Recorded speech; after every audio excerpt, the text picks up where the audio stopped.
But what I want to do then is ring my dad, because I did it after every game. Ring my dad. How did I play? Yeah. So I always wanted him to tell me. So he'd tell me if I didn't, and he'd tell me always.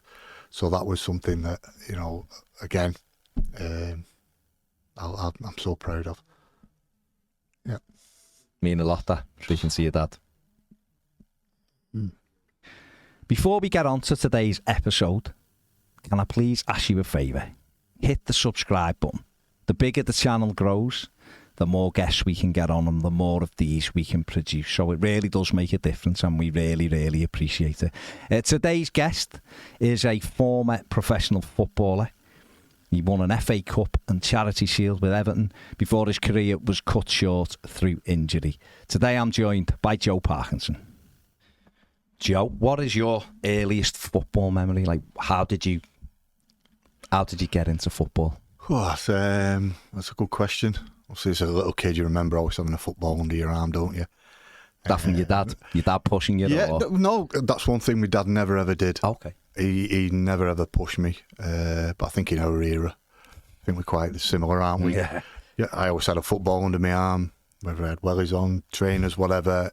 You were out in the street from dawn till dusk, playing footy, getting streetwise, and that's how my football sort of started. But then you sort of play for your school team, senior school teams, and then there was no academies when I was growing up, so it was under 14s. The school sent me to represent the school in the Wigan schoolboys. So it was under 14s, under 15s. So I was captain of that, did really well. Then I struggled the second year. I think I was having a growth spurt. Oh, yeah. At the time, it was weird. I couldn't kick a ball. I had no power. I was like a baby giraffe, really. And it was just like, just get on with it. It was a bit of science now. You realise I was going through a massive growth spurt. And I just about got an apprenticeship at Wigan Athletic. I was probably one of the last. I was captain of the team, but struggling. Right. Like I just said. And my old manager, Dave Crompton, sort of told me, you saw the last pick here, I'm taking a gamble on you. And he gave me an apprenticeship. Obviously told my dad all that. My mum and dad then made sure I had a steak a day. And seriously, steak a day, pint of milk.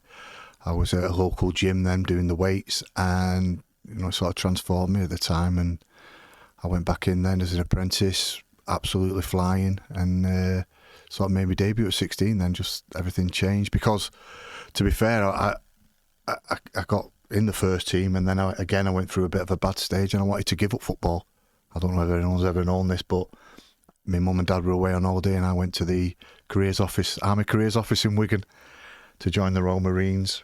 They totally accepted me, said, yeah, not a problem. You'll do your 6 weeks basic training, and then you're going to play for the Army.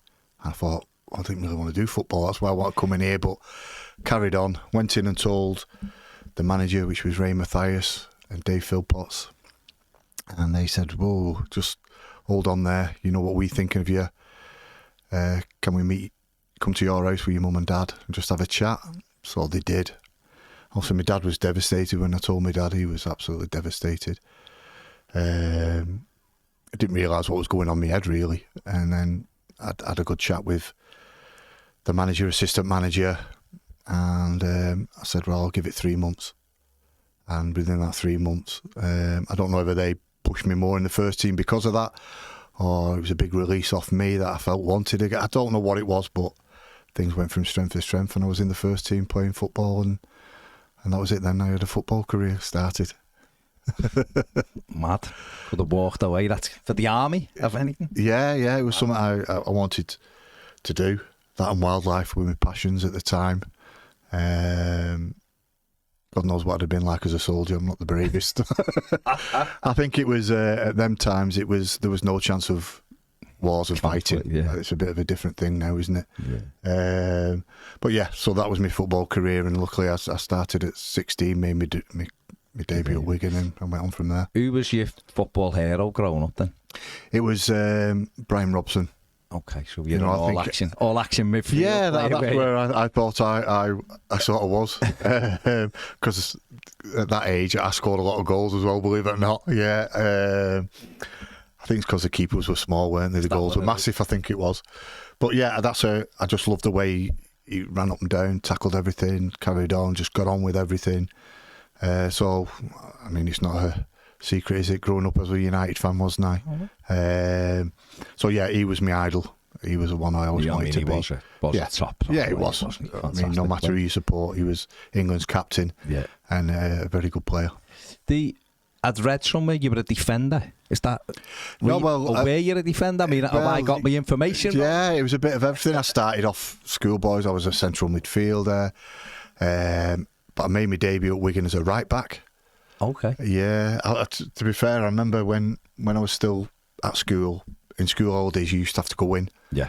And you train with the youth teams. Mm. So we did that, and Mathew was obviously the manager, but he used to join in training, and he was for some reason, he was on the left, I remember. Ball coming, I just went through him. Absolutely kicked him. You do surprise me. No, I did.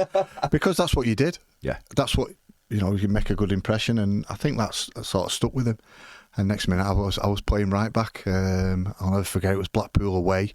I didn't actually come on. Blackpool were flying. It was a full Bloomfield Road.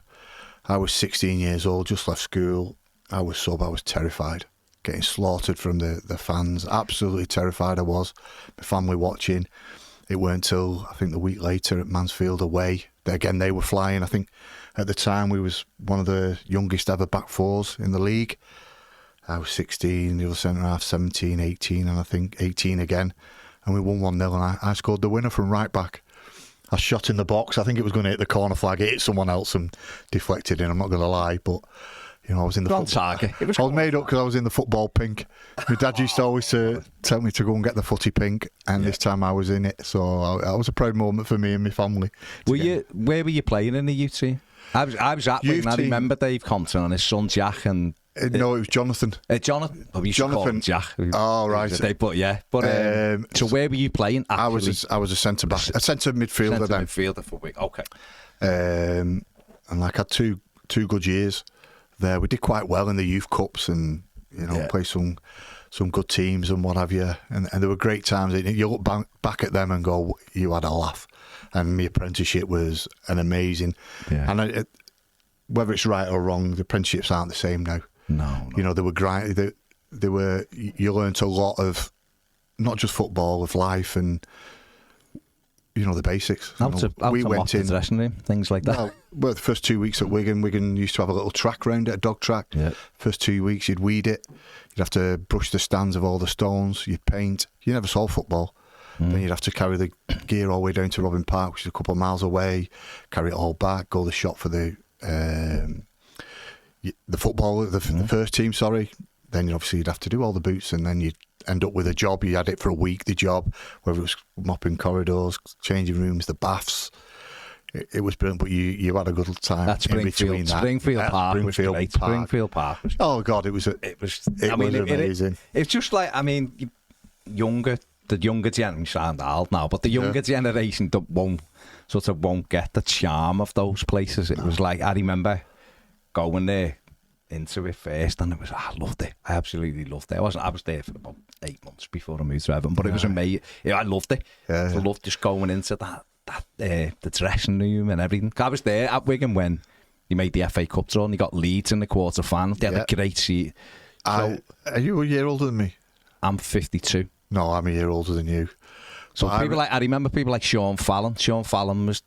Seriously, Sean's good for him. There you go. I remember Sean from being there and things like that. Because he was the captain of Liverpool schoolboys and stuff, Sean. Yeah. We lost touch, me and Sean. Right. And we got back in touch with each other. Oh, brilliant. And we still keep in touch now. I'll have to give him a shout. Yeah. God, yeah. Sean was brilliant. Yeah. But we had a great group of lads then. We got on great. The times we used to have... off record type of thing. It was just brilliant. It was absolutely, being shot by the groundsman, for messing about on the pitch that you're not allowed to. Shot? Got shot by the groundsman. Yeah, little air gun. Getting shot off that, just some little things that you think this day and age, it'll be national news, wasn't it? But there, we just get on with it. But it was a grounding. And I think... I was going to say to you, when you look at it now, and I know, listen, everything's moved on, hasn't it? Of course it has, and I'm not saying young players should be getting shot by groundsmen, by the way. No. But do you think they have, as footballers, Do you think they have lost? Yes, definitely. Like, character. Again, I don't want to sound like that old fella back when we were, but I do think it gives players a tougher mentality. It's not the right thing, but appreciation of of moving. Definitely. Like you say, they don't have to cut the pitch or fork it after a game, things like that. But I still think they could be, making sure they do the boots. I mean, to be fair, I don't think boots need cleaning. The pitches are that good now; they don't get dirty, do they? And they've got changing rooms. Things like you can just clean them in 4 seconds, not digging them off with screwdrivers. It is amazing, but there's the training ground. There must be something they can do to just have a bit of grounding and realise, there's real, as I say, real jobs out there, and they're in a very, very lucky position. Listen, they've worked hard to get there. Don't get me wrong. I'll never knock a footballer for money they get or anything like that, because they've given up certain sacrifices. Of course, yeah. They looked up there as if they're very privileged, but they've worked hard to get where they are. But I still think they could do with a little bit of a ground and realising what's out there. I'm sure most do. Yeah. But I don't see anything wrong with letting them do certain things. I'm not sure what them things could be, to be fair. But I don't like, why is cleaning the boots like a thing they can't do anymore, or why is just quickly mopping a dressing room, changing room? I don't know, because the last you used to have to do, doing it. You just didn't simply mop it, did you? You'd end up having a fight with him and the mops. There was all sorts you got up to, weren't they? But that's camaraderie, exactly, team spirit and all that. And I grew up in virtually every changing room. The team spirit was huge, and it was a massive part. Probably weren't the most gifted football teams at the times, but we won a lot of football matches through stuff like that. Helping your mate out, because we used to go out. I know they can't as much now. We go out and have a little, even when we were apprentices on a Thursday. I don't know how we did it, because I was on £25 or something, and I'd still go out on a Thursday. We'd always go out to Wigan Town, get a pizza, a couple of beers, and then go home and still go out the weekend. Give me mum £15. I don't know how I did it. Beer was a lot cheaper then. It was, yeah. But all them things, mate, were a massive part of my upbringing. That's obviously a part, as well as my parents. So there were great times, and I think there's a little bit missing of that. But do you think also, because obviously so many younger players, we were talking before with zoology, which we'll come on to, football is even worse, isn't it? There's less than 1% make it of everyone playing. So a lot of kids fall out of it, and some will go into coaching, and some will be semi-pro and stuff like that. But there's a lot of lads who struggle with the rejection and just can't pick themselves back up, of course. But when they've had everything fed to them for so long, then all of a sudden, bang, no one's feeding you now. You've got to go out and get jobs. And I mean, we'll come on to that, which I think was an issue you had later on. It's like that thing of how do you turn without any of that other grounding, though, that you've had. That must be a huge thing. So I think we're almost, in some respects, again, I'm not saying get to a footy and start brushing the stands, but doing things like I was at Birmingham to brush turf muck to go up after a game, and them things. But I loved all that, but and some people won't. But those grounding bits, I think, are missing. So you're almost saying to these young lads, and what, football's ruthless, isn't it? So you're the best at this. You're going to be when they're talking you up. And then the next minute, you're not good enough. No wonder a lot of them are like, well, what do I do now? Yeah, absolutely. And I was lucky enough to be, my parents were very good with me. Yeah. They did everything for me, but I realised how hard they worked to get where I even just get me a pair of football boots. Yeah. I know how much they had to work, so it was always it was always ingrained in me. Yeah. So when I did finish, I did struggle when I finished. I didn't realise I did, but I wanted to work straight away. Yeah. I wanted to do something straight. I wasn't bothered. I mean, I don't know if what the stuff I've done. It didn't matter if someone said, "Why are you doing that now? You was an ex-footballer." I don't care. I want to work. Yeah, I want to do something. Yeah, no matter what it was. And it's very hard for players now, because, like you say, they're pampered, they're well looked after, they're given everything to make it possible for them to become a footballer, which is great when you do, but when you don't, they're missing some life skills, I think. and it's made very difficult. The club will probably try and help them, but there's only so much they can do in that real world. Of course, yeah. And then all of a sudden they're in the real world, and they've got to go out and try and find stuff, because most of the time no one will have a clue they are. Of course, yeah. What they've done before, and you know, they don't get a job because they used to be an apprentice, or they've had a couple of years here or there. They've got to be better than the next person who's probably been brought up better on the life skills that they're trying to now do. Of course, yeah. So it's a difficult world out there. I feel sorry for them, because I think they are a little bit too, you know, looked after. But I also understand the other side of it. They try and give them everything to make it possible. Yeah. They don't want to go, well, what if we'd have just done that? They try and give them the best possibility, but unfortunately, there's not many of them. It's tough, isn't it? Because, some kids are... obviously, you love. I'm sorry for interrupting, and that's another reason why I would never have a go at football for what they get or whatever, because it's that fine line, and you fall outside, you get rewarded for what you do, and you know, no one seems to have a go at a film star who gets 40 million for one film, do they? So why ever go at the footballers?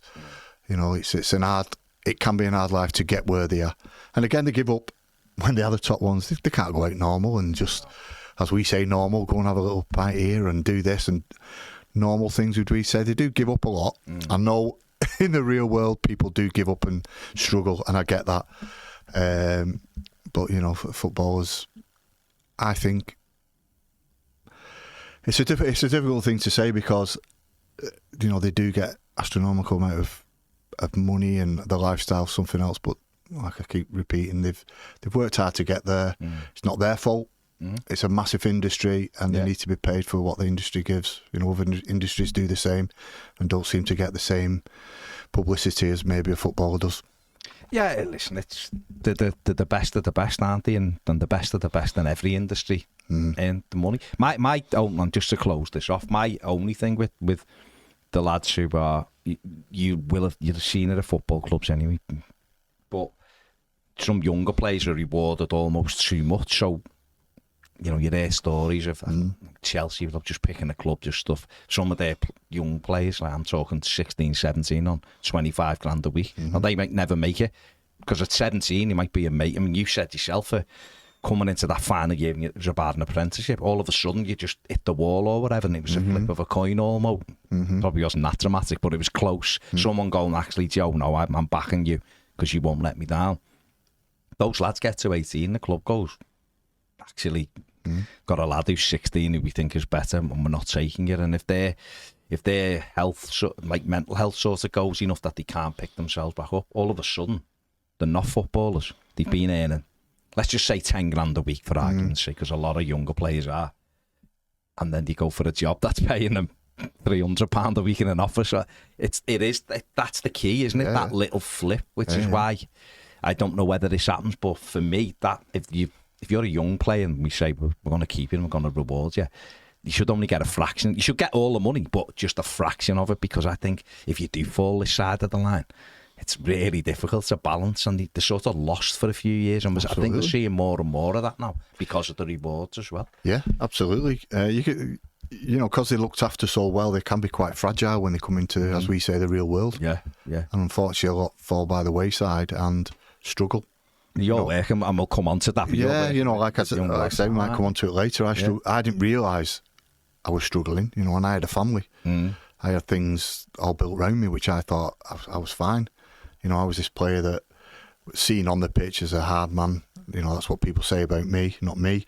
You know, you can do anything, but when you come in, it's a sudden change that you're not in that changing room anymore with that bubble. And it was really a struggle. Yeah, we'll go into that, because I think that's a conversation worth having just on its own.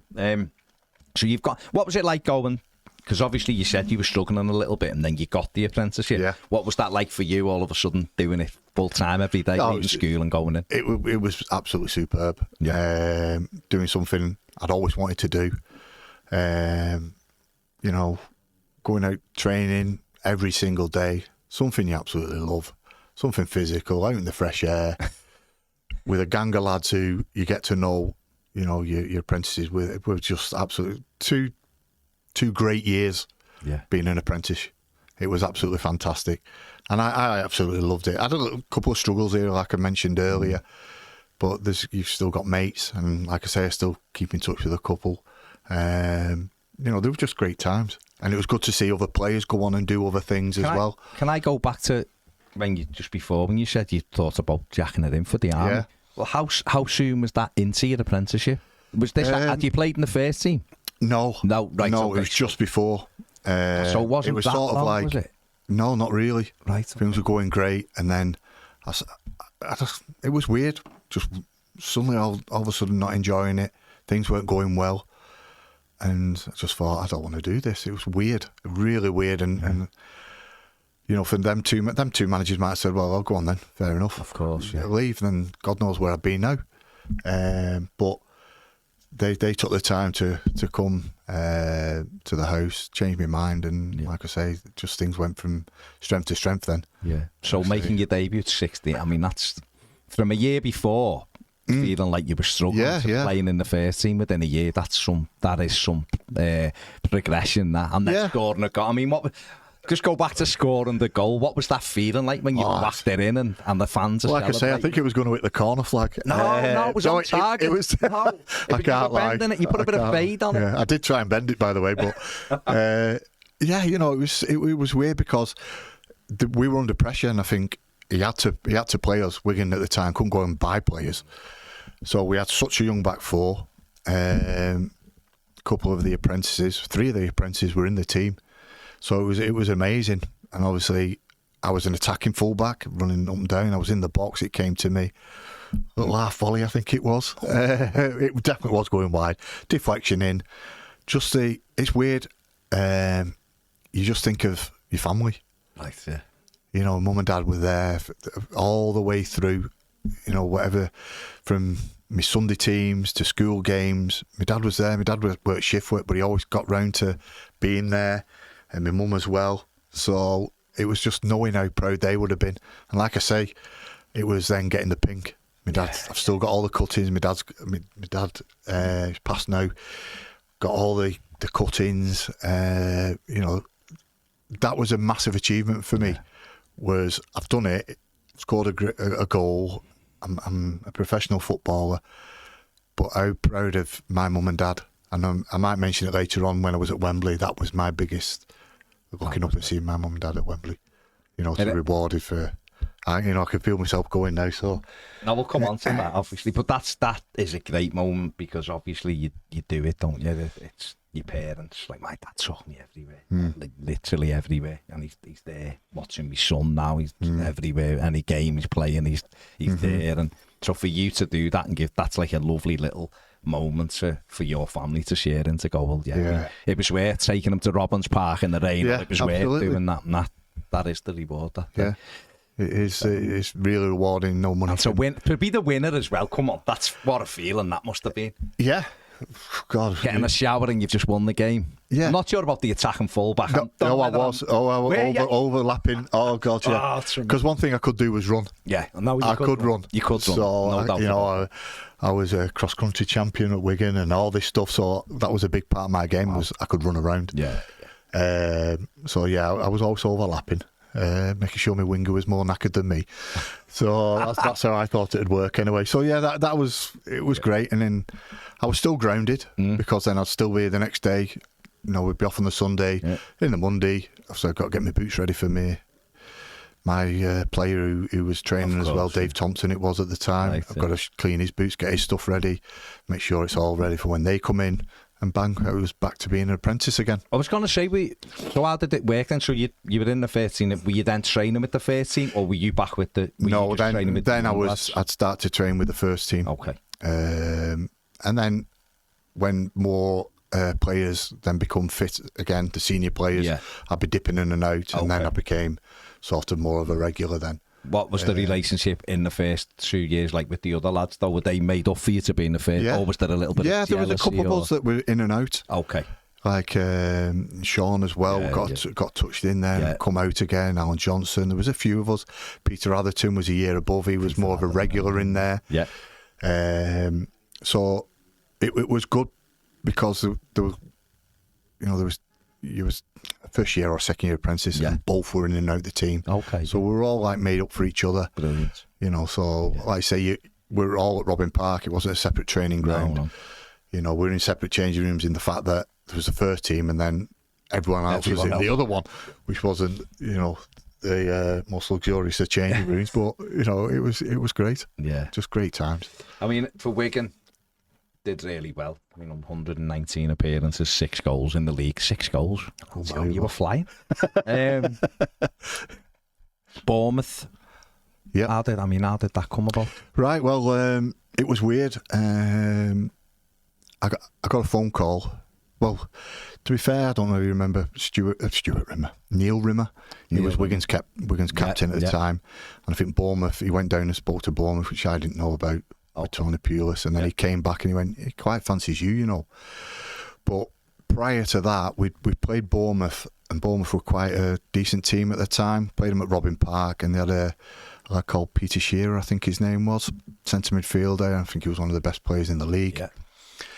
And anyway, I was told just to man-mark him, and that's something I could do quite well. And I don't often big myself up, but I did really well that day. Yeah. Battered him, never got a kick, you know.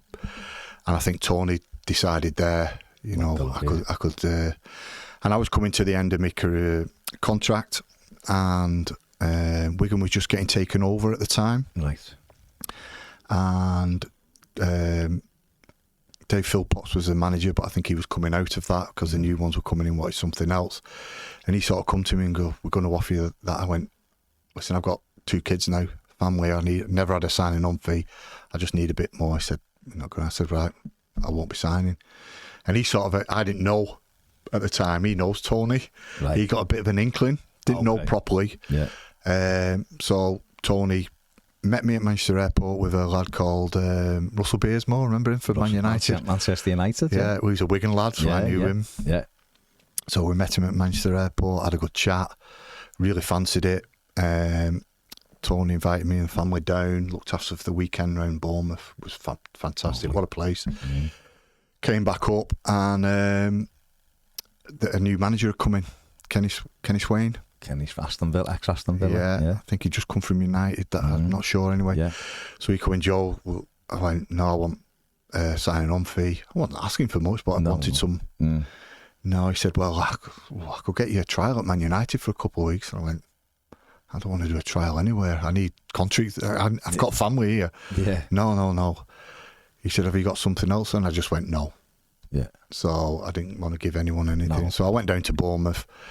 And I'll never forget, I was sat in Tony's office, only a small office, and he said, "Right, I'm going to ring the owner up now at Wigan." So great. So he rings up, he said, "Right, I've got Joe Parkinson here with me. I'm going to offer you 10 grand for him." Right, blah, blah, blah. Just chatting away for a bit. Put the phone down and he went, "Got you, 10 grand. I was sort of made up that I was coming, but thought, 10 grand, is that all I'm worth? I went, "Oh my." So, but I was made up, I was there. The next minute, the phone goes again. "Hello?" "No." I think they'd spoken to someone. The rumour was, I don't know if it's true, with Brian Hamilton. Okay. And they've gone, "No, 10 grand, no." So they've said they want more. They want 250 grand up front. So then all of a sudden, Tony had to make a decision. If he signs me, it goes to a tribunal, which he did. It's a bit of a risk. And we had it at Walsall's ground. Went on the committee, you go in, it's very strange. A lawyer there, Dario Gradi and someone else. You go in, you chat, they chat to the manager separately, Wigan's representative, you come out and the fee set. And I think it ended up about 250 or something like that. I'm not 100%. They were pleased anyway. And I signed for Bournemouth. So you got more. You were worth more than you were. Right. Yeah, a little bit. I still think they got a bargain anyway. Well, it was a bargain in the end because I wasn't there long. I was only there a few months. But that was great because I also had Russell Beersmore with me. Yeah. So we travelled down together. We stayed in the hotel together. We quickly got moved out the hotel because I think Tony heard that we were going out having a few drinks. So he put us in digs. Right. Which was a wonderful woman. She was absolutely brilliant. A lovely cottage just out the way. Oh, yeah. Not too. He made it a little bit more difficult for us. Yeah. And that was it, my journey at Bournemouth. You know, we had a pre-season. I worked really hard, so I got in there really fit. Struggled the first few pre-season games, settling in with everybody. And then the season started when we were flying. First 5 or 6 games, we were second or third in the league. Things were going great. And then we started to get a few injuries. There was no money there. Tony was... I loved him. He was my type of manager. He was great with me. All of a sudden, I was taking free kicks. I was shooting free kicks. I was doing... From throw-ins, it had to come to me. I'm thinking, I just run up and down here. But he made me feel a better player. Yeah. I'll never be, you know... And Dave Williams, his assistant. Yeah. So things were going really well. And then, obviously, I got a knock at my door for Everton, and that was my next stage. But that was strange because I played a game against Barnet at home, and it was Glenn Hoddle's brother, believe it or not. Okay. And Glenn Hoddle's brother was a big, got different to Glenn. So I've gone in to do him, and I've gone in, bang like that, and I've smashed my shoulder, and I've fractured it. It's called a green twig. You know, it just crunches. Oh, I was in so much pain, couldn't play. And I was out for weeks, and it was just killing me. And Tony was always asking, and I now know why, but he's, come on, we need you back. And I'm going, I can't. And, you know, I'm as honest as they come. Yeah. I'll play when I can. And then they want to get this brace fitted on me. I'm thinking, it's unusual. We haven't got money for anything, and yet you want to do this. And we're playing Burnley away.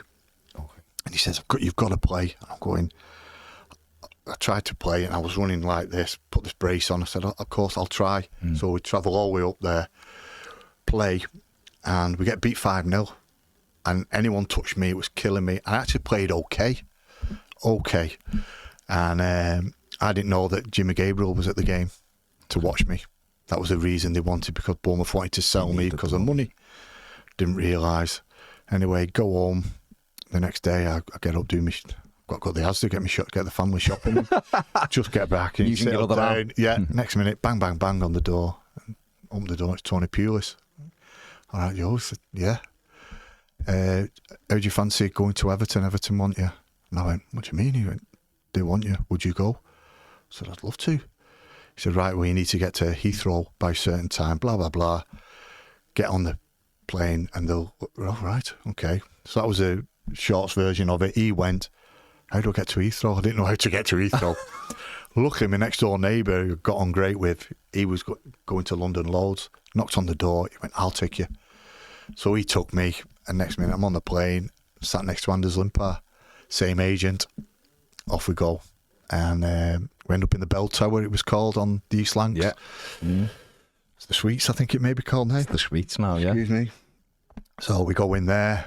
Anders goes in. Anders must be in there 4 hours at least, in and out, but I'm still waiting.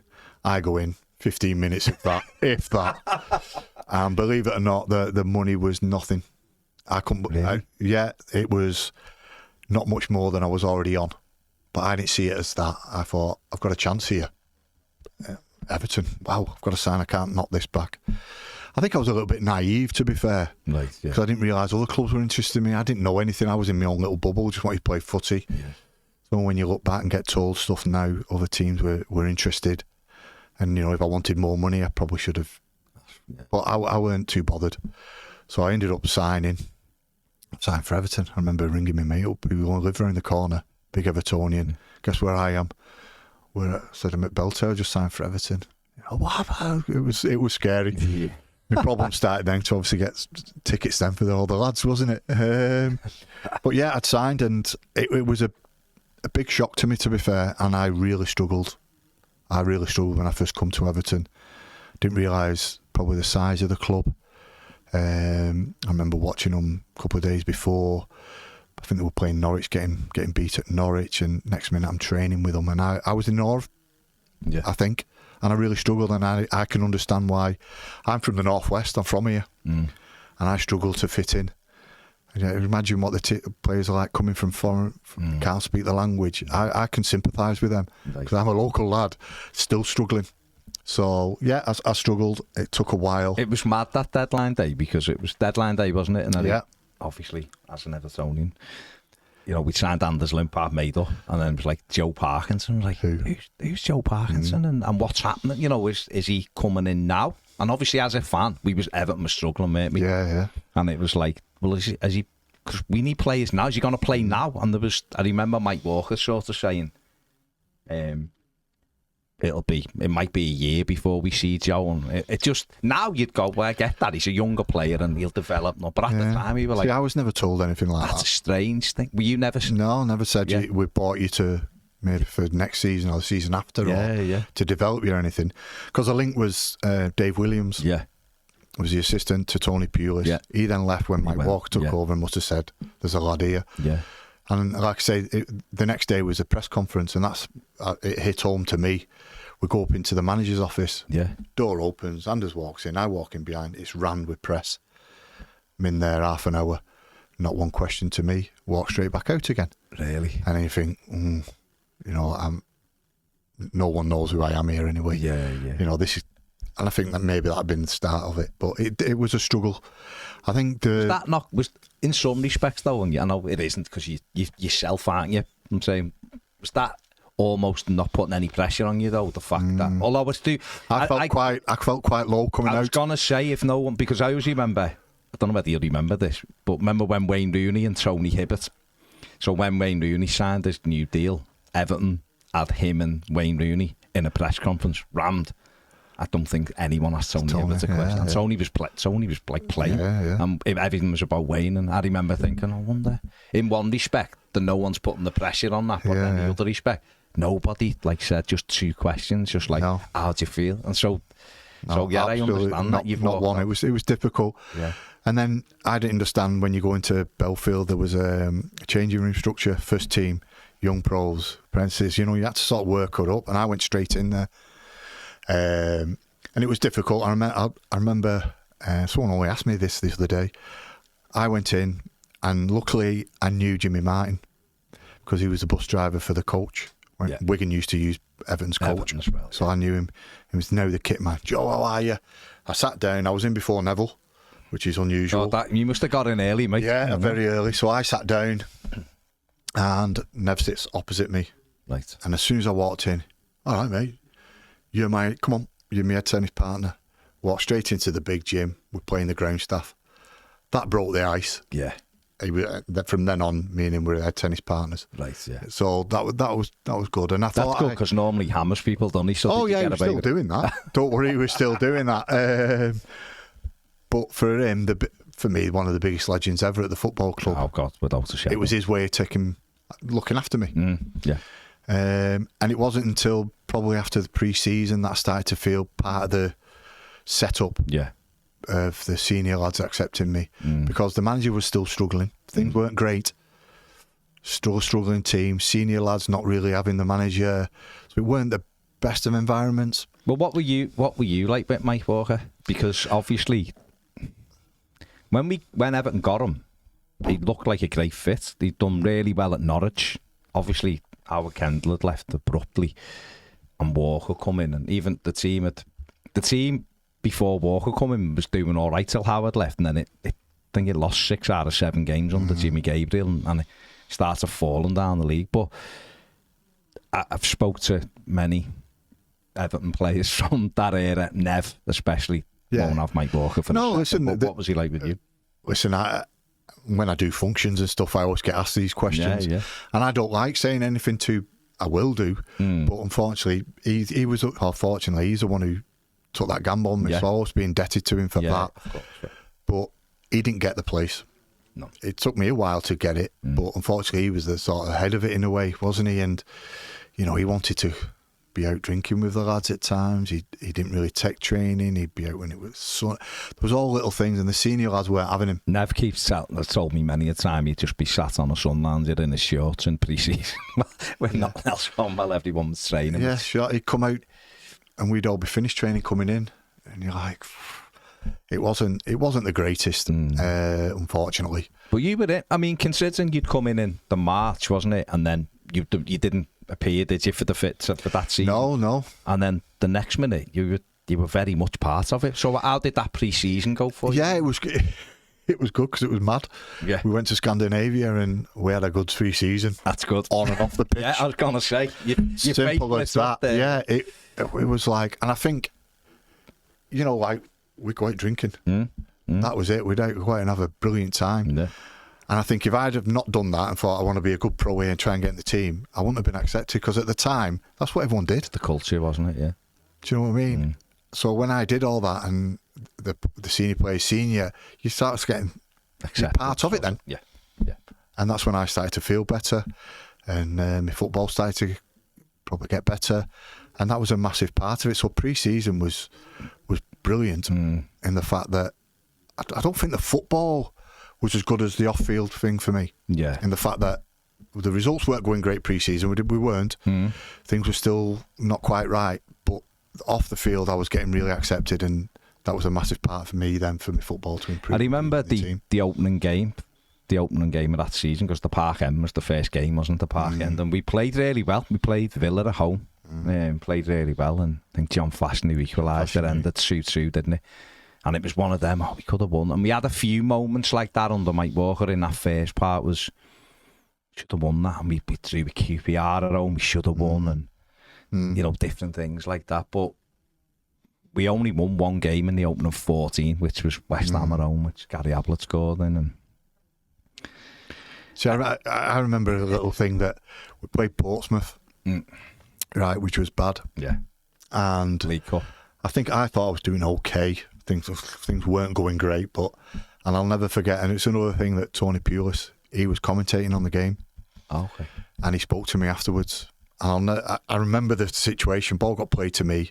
Vinny Samways comes running towards me, and basically I tap it 2 yards for him to go and play.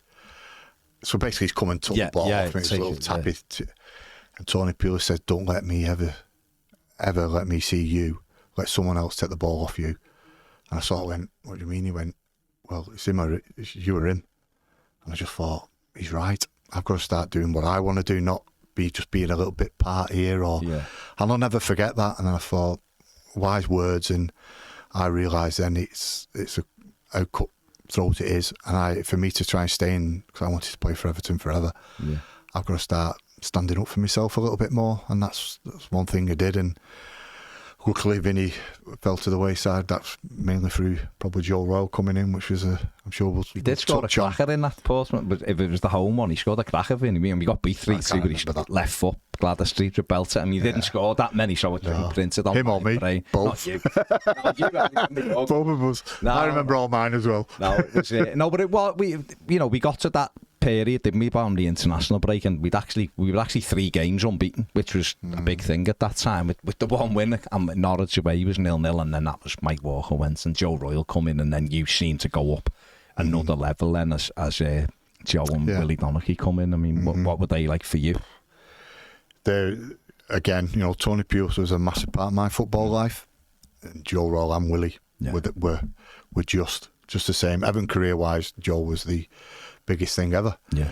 I think luckily for us, it was an international break. I don't think too many people were missing. So we had 2 weeks of Joe coming in and working on what we wanted to do, or what he wanted to do to get us how we needed to be to get out of trouble. So that was a great thing for us. Another story about Jimmy Gabriel was the reserve team manager, excuse me. And Joe had just come in, but we hadn't met him. Okay. And there was a mini derby at Anfield. And Jimmy Gabriel came to me. I was in and out the team. And he said, "Joe, we're short. Would you play in the mini derby?" And I'm like, I would never say no to anyone. But I was just a bit worried that the manager thinks, "Oh, I'm a reserve team player." When I said, "Jimmy, of course I will, but will you make sure you tell the manager I've been playing for the first team?" And he sort of like half chuckled, going, obviously he knows it. It's not as if he's never seen anybody play. So we played and we won 5-0. We absolutely smashed them in a mini derby. Anders played, I played, Granty, Andy Hinchcliffe. We absolutely destroyed them. Yeah. And obviously Joe was watching. So it was one of the best decisions I ever made. Was that. And then obviously Joe comes in, then you get the traditional, right, it's a fresh start for everybody. This is what we expect. Sort of get on board type thing. If you do everything, you've got a strong chance of playing. And obviously I was this type of player. So for me, it went from strength to strength because we had 2 weeks to work on it, and yet we had the best game you could ever to be our first game at Goodison against Liverpool under the lights, just perfect. And it just went on from there, really. And they were second that night. I think could have gone top, and we were bottom or second to bottom. And we were. I mean, what was the possibly a stupid question, but in those 2 weeks was the training starkly different to absolutely, because Willie was a hard taskmaster, wasn't he? Yeah. See, listen, I mean, both of them didn't shout. They didn't need to. No. Because they quickly, and then players that they knew weren't quite on it, would just be put slightly to the side. Oh, okay. Joe Rowe, as a manager, shouted once for me was Wimbledon away. We won the game at Crystal Palace playing Wimbledon. It's the only time he's ever come in and seen That's something thrown type of thing. And Willie didn't have to do the same. They were respected. Willie, where he played, Joe, what he's done. Yeah. There were people who done stuff, so everybody was right behind them. So yeah, there were taskmasters, but they weren't nasty or you just did it. And training was hard, physical. Athletic. You had to make sure you got around the place, on and off the ball, what we wanted to do, what we needed to do, structure. They just did basics of football, really. We're in trouble here. We need to be hard to beat. And, we went from there. Like I said earlier, it was a perfect game. It really was. I mean, that night, Everton Evertonian was fantastic. Duncan scored his first. Duncan scored his first goal, and he'd been in a little bit of bother the night before, and everyone knew that would he play, and he played, and obviously we had Amakatsi, didn't we, and Ride out. So but you three in midfield, you, Ebril and Horn. Yeah. And, I think was that the famous they tackled a packet, a crisp packet that went. And then the Dogs of War came out and all that stuff, which I mean, I speak to Barry now, not so much John. John's more private. He don't really do the functions in that. It's something we didn't mind. People were talking about us. People must have given us a bit more respect, maybe. And listen, we might not have been the most flair players, but to play against us, you would have had to have worked hard, to get the better of us. Simple as that. And if you did, fair play to you. But we'd always give our utmost to make sure we made it more difficult for you than you tried for us. And more often than not, that worked. But like I say, that game, we have to keep going back to that game because it just was just, the catalyst to set us off. I think we won the next 3 games. Yeah. Derbies. Last time we won at Chelsea was in that run. Yeah. Everton haven't won at Chelsea since. We beat them, didn't we? We went to Chelsea on the Saturday. And these are all great records, aren't they? But I wish they were broken. But it just got us going. And like derbies are the best games because it doesn't matter where you are in the league. It's an easy thing to say. We were at the bottom, they're up there this year again, the same. Yeah. It doesn't matter. But you've got to realise what they mean. You've got to realise what they mean to the fans. That's it. And that was huge. And I think that got lost down the years from players. Because that distance has gone from the players and the fans' connection. And I think Lampard got that back. Yeah. And then I think even more the club sort of, I'm sure we'll talk about it later, the points deduction got the fans back with us again. There's been loads of things, but derbies do that. Yeah.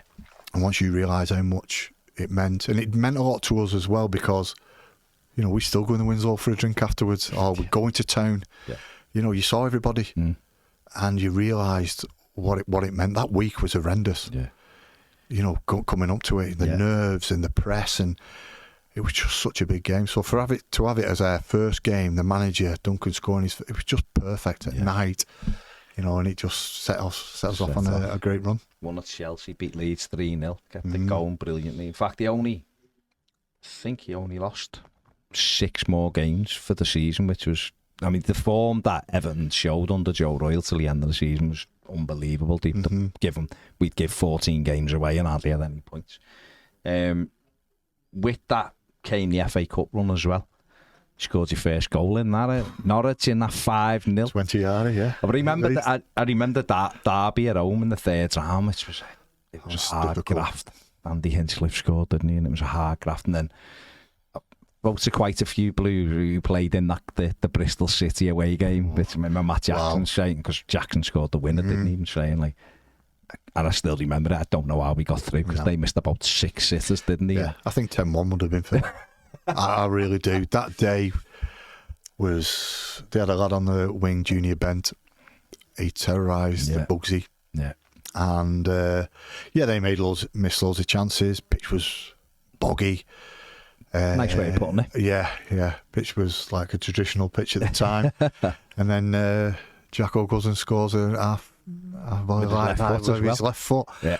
Just sends us through. And on, there'd been sickness in the camp. John Eberle was on the bench because he wasn't well. Right. So we got away with it. Yeah. But again, and we still speak about it now when we meet, and I generally do, I thought, we've got a chance here. Because you do need a lot of luck. And we were getting it. And the game's coming up. Again, we never played. I don't think we played our best football till the semi-final. And even in the final, we didn't play our best football, but we played a good game. So that cup run was a good break as well from the league. Yeah. But again, it was how the hell we got to that final. I do not know, but that's what happens. It'll never be taken away from us, will it? And unfortunately, it's the last time we've won silverware, which I'm really proud of. And it'll be a sad day that when it gets taken off us, it really will for us personally. Yeah. But on the greater thing, I can't wait for it to happen. It's got to happen soon. Just for the fans, I'm a fan. Yeah. And I feel sorry for the kids. Well, they're not all kids now, are they? No. Them kids have got kids who haven't seen anything. And the way the fans have been since then, and especially the last 3 or 4 years, have been immense, haven't they? And just to give them something back. Well, what was it like scoring your first goal? Because that Norwich game, like we just talked about, Derby was a struggle. Bristol City was a big struggle. But Norwich at home, because people go, tricky game this. Everton was fantastic. 5-0. Tremendous performance. But you got your scored, first goal. My first one, a little half volley, a volley really from 2 yards, if that, wasn't it? Great. But you've got to be there, haven't you? You've got to be there. That wasn't going wide. No, it was great. And I was pleased, scoring for the club. Yeah. It was amazing. I only scored 4, I think, in the end, and I loved every single one of them. It's some achievement. People dream of doing it, and I was fortunate enough to do it, so very proud. Within that run, what was it like coming from winning a game like Norwich 5-0 and then the pressure's back on? Because twinned with that, we were even though we were doing well, we were still fully in the mire. I mean, remember beating United at home was a huge game. Duncan scored, and they were a great side. And again, you three shut them down, and we won. And it was a massive game, a massive win. And we had a few of them where it was tough, and we went and dug in. We dug in at Anfield, got a point there, and but with that, we couldn't seem to just pull away. Yeah. But the FA Cup was lovely because it was like you just said, it was a fresh game. No pressure. Can we get through? And we even got Newcastle, didn't we, at home in the quarters? They were a good side at the time, and at home, and then Waggy comes up with a winner at the street end, and it squirmed over the line. I remember Real Fox missing a sitter in the sandpit, because it was a sandpit, wasn't it? Yeah, it was. What was it like as players then? So you come out in a cup game, it's great, you win and progressing, the excitement's building, but then, oh God, we've got to go to Norwich or whoever it was. I thought the one we was really, really difficult was Newcastle. Yeah. Really, really struggled. I didn't think I played that well in the game anyway. But again, the togetherness we had, again, the luck as well, which you definitely need. But and the referee pretending to blow his whistle at the end. It was just get through these games. Let's get through them. Let's get through. You just never know. You never know. And honest to God, and I speak to Barry about it, Barry on a few times, and we just knew that our name was on the cup. We feared no one. Yeah. I've got to say, Newcastle was a tough one. And then, it was a Tottenham one after that. The best game. That was just something else. The whole day, the manager didn't really have to say too much because everyone wanted Tottenham United. The press was for them. They were the Southern lads that had great players. Nick Barmby talks about it when he came to us, how we thought this and that, and then we sort of got into them. I don't think they realised that we were still a half decent team, and we could play a little bit when we were allowed to, maybe, rather than us fighting for everything. That day we fought them and outplayed them, and it was sort of just a little. It was a little marker to say, yeah, we do the horrible stuff, but we've got players in this team that can play and outplay a team as well. Do you think it went under the radar that you were a good side because of where you were in the league? So everyone just thought, oh, these are just scrapping. And probably our style of football at times, because we needed to be like that to make sure we won games. That day was sensitive. I mean, what was it like as a player? Because you walk out at Ellen Road and 3 sides. I mean, the way we done the tickets was mad. It was fantastic, wasn't it? I say this story, we're on the bus and all you saw was blue. And we did. The way we come in, it was just...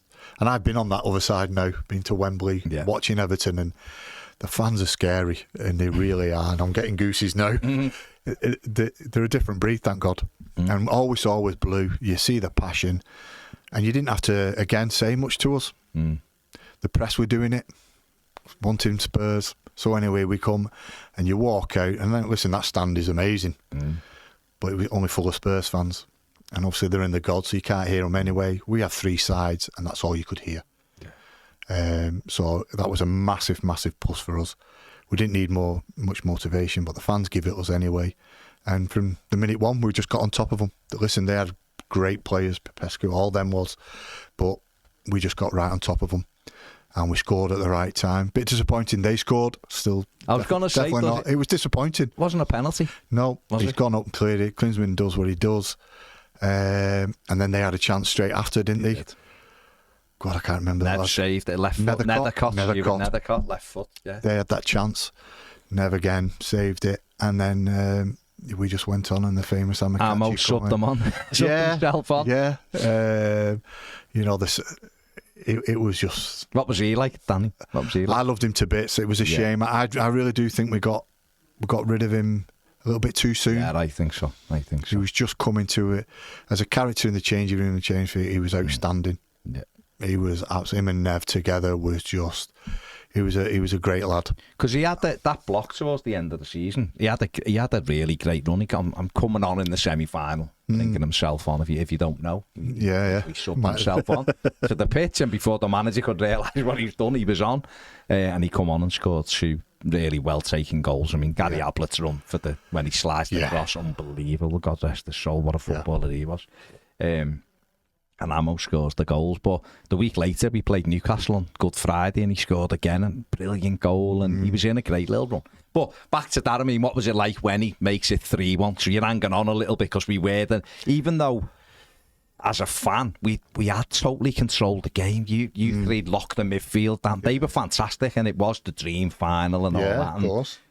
But as a fan going into it, I've sat right in the corner behind the goal where Matt Jackson scored in the first half, and I just think, like you said, we've got a chance here. But never in my wildest dreams did I believe we would play the way we did. Yeah. But when Amo made it 3-1, it was incredible, and then when he made it 4, was it 4 goes in? Is that when you're going? Listen, and on heart, I only think, yes, we've done it when the whistle goes, really? Honest to God. Okay. Because I'm still panicking, thinking, what if they get a goal now? And then there's another one. And you're worse than us. Yeah, exactly. It was never, once that whistle goes, then I'm happy. Yeah. And I think, they can't beat us now. It's finished. But within the game, you sort of know when you're doing all right. Yeah. And I thought as a midfield, we were very good that day. I know Barry says the story, and he said it to us. Anderton come out with a bandage on his knee, and as a midfielders at the time, and where we could play, it's like a target. You just knew the mind's not quite right, and we were on them. And again, it topped it off by playing well as a team, and realising that that people realise how good a team we can be. And then it was the celebrations were absolutely superb, like we did at the time. We were back into just go home, go to bed. Just couple of. It was straight into town. A Liverpool player was with us as well, celebrating. Big centre half Ruddock, he come out. Did he? That's a surprise. Yeah, it was brilliant. Yeah. When we used to go out, we'd frequent the same bars. You know, the Fowlers, McManamans, all them, and we all got on. Evertonian, isn't we it? all got on. You know, and it was great. We had an unbelievable night, and then it was back to reality in the league again. And then obviously it was looking forward to. It was always look forward to the cup final, but again, I when I see the manager, I always have a laugh with him about it. He always says no, but I was worried about my position. You know, we were still.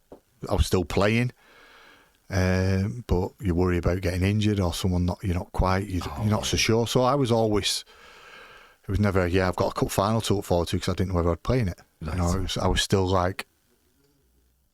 still always pleased that I trained well and then I get picked for the Saturday. It was like a week to week type thing. That's a great mentality. I think so. Yeah, it was. I do think that. I was never one of them. I'm a first teamer now. I'm regular. I just play. I was never ever like that. Which, you know, again, I think that's your upbringing, isn't it? So, yeah, it was still a struggle, the season. I was going to say, because we obviously were there then, we've got that date in May, 20th of May to look forward to, but we still had the relegation battle on our hands. And I remember we had 3 home games in a week, and it was like, these are the games that'll sort us out. And we had Southampton, Wimbledon, Chelsea midweek. And we had Southampton, I think, first, and we drew 0-0. It was like 2 points drop. It's all right, we've got 2 home games this week, we're fine. We played Chelsea midweek and draw 3-3. Amo scores a cracker.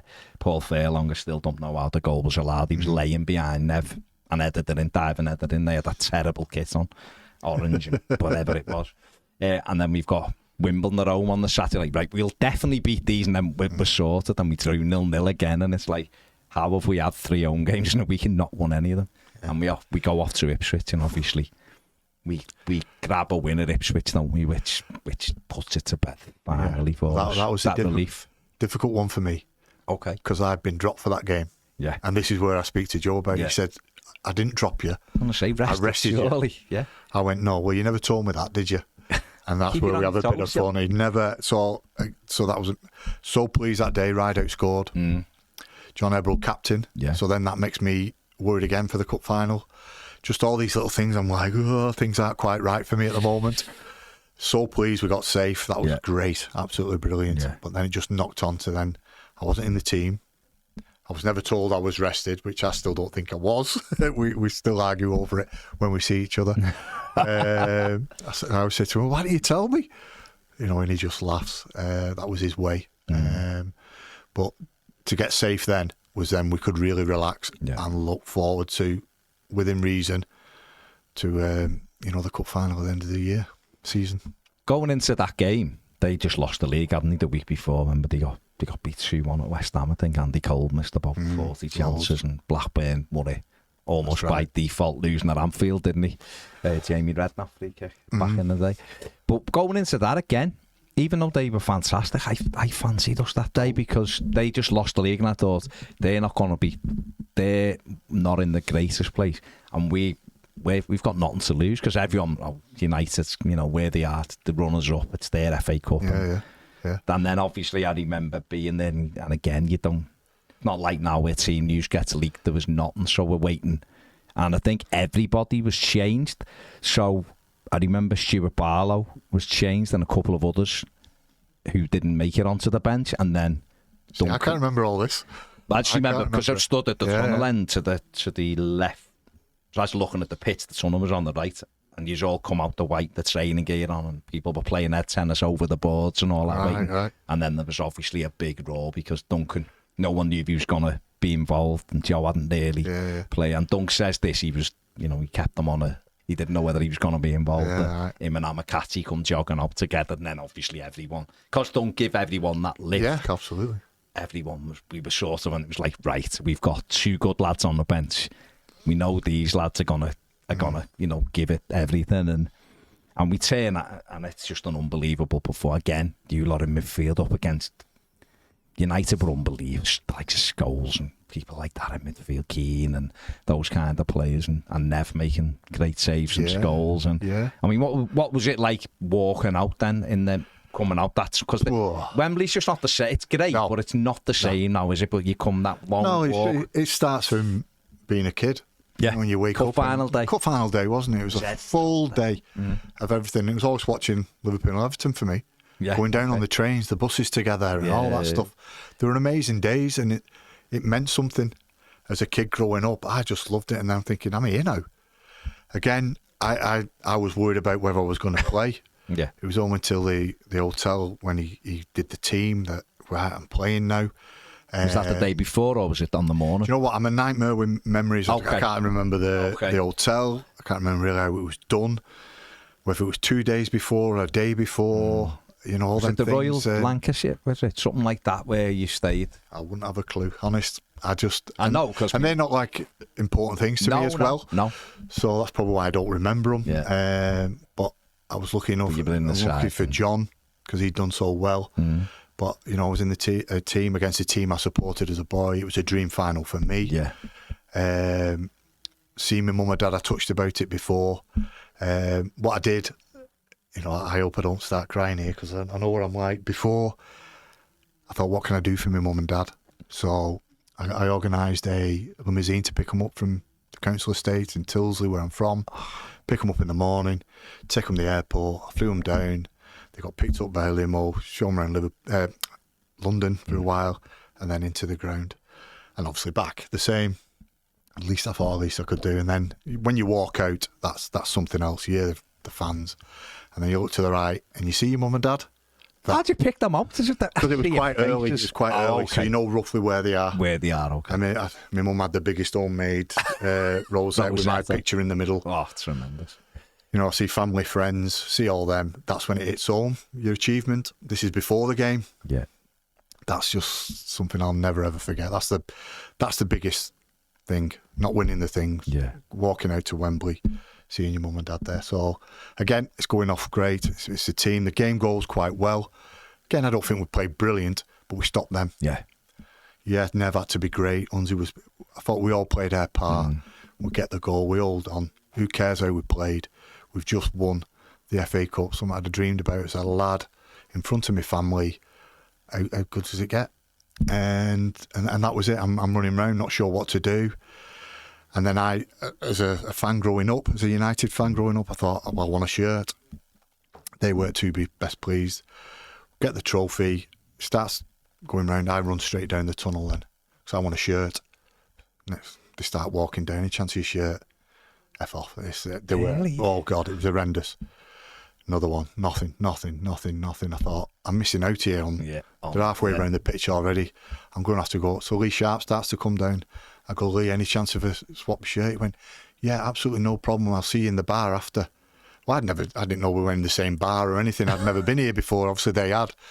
So I thought, yeah, right. So great. I thought, I'll just go and. So I had the celebration. Brilliant. Changing room was great. Obviously, champagne flowing. Just get ready. Go in the bar, see the family. Next minute, there's a tap on my shoulder. Lee Sharp, Joe, you swapping your shirt? So I was like, wow. Swap shirts, and I think there was only two of us. Barry Horn got one, Mathew, because of the Welsh thing. Yeah, of course. No, I don't think anyone else got one, because I don't think they wanted to swap shirts because we done them all really. Yeah. So that was something else. And then, you know, what I want to do then is ring my dad, because I did it after every game. Ring my dad. How did I play? Yeah. So I always wanted him to tell me. So he'd tell me if I didn't, and he'd tell me always. So that was something that, you know, again, I'm so proud of. Yeah. Mean a lot, that, speaking to your dad. Okay, that was a bit emotional, but, you know, that's that. I mean, what a story that is. I mean, so that is almost like the circle, isn't it? Of we said before, didn't we, when you scored your first goal, the mum and dad, the sacrifices they make, because it is that, and people don't always appreciate, not you players yourself, but other people around it don't see all of that, you know, taking your ear there. So to stand there and or have that conversation with your dad, we've just won the FA Cup. I just won the FA Cup. You know, must have been an unbelievable conversation. Oh, absolutely. What did he say? Did he say you played again, well? I'm not. He did, and he was just saying how plays, and then my mum would get on because I think they were still going the airport. Was he a United fan, your dad? No, he was a football fan.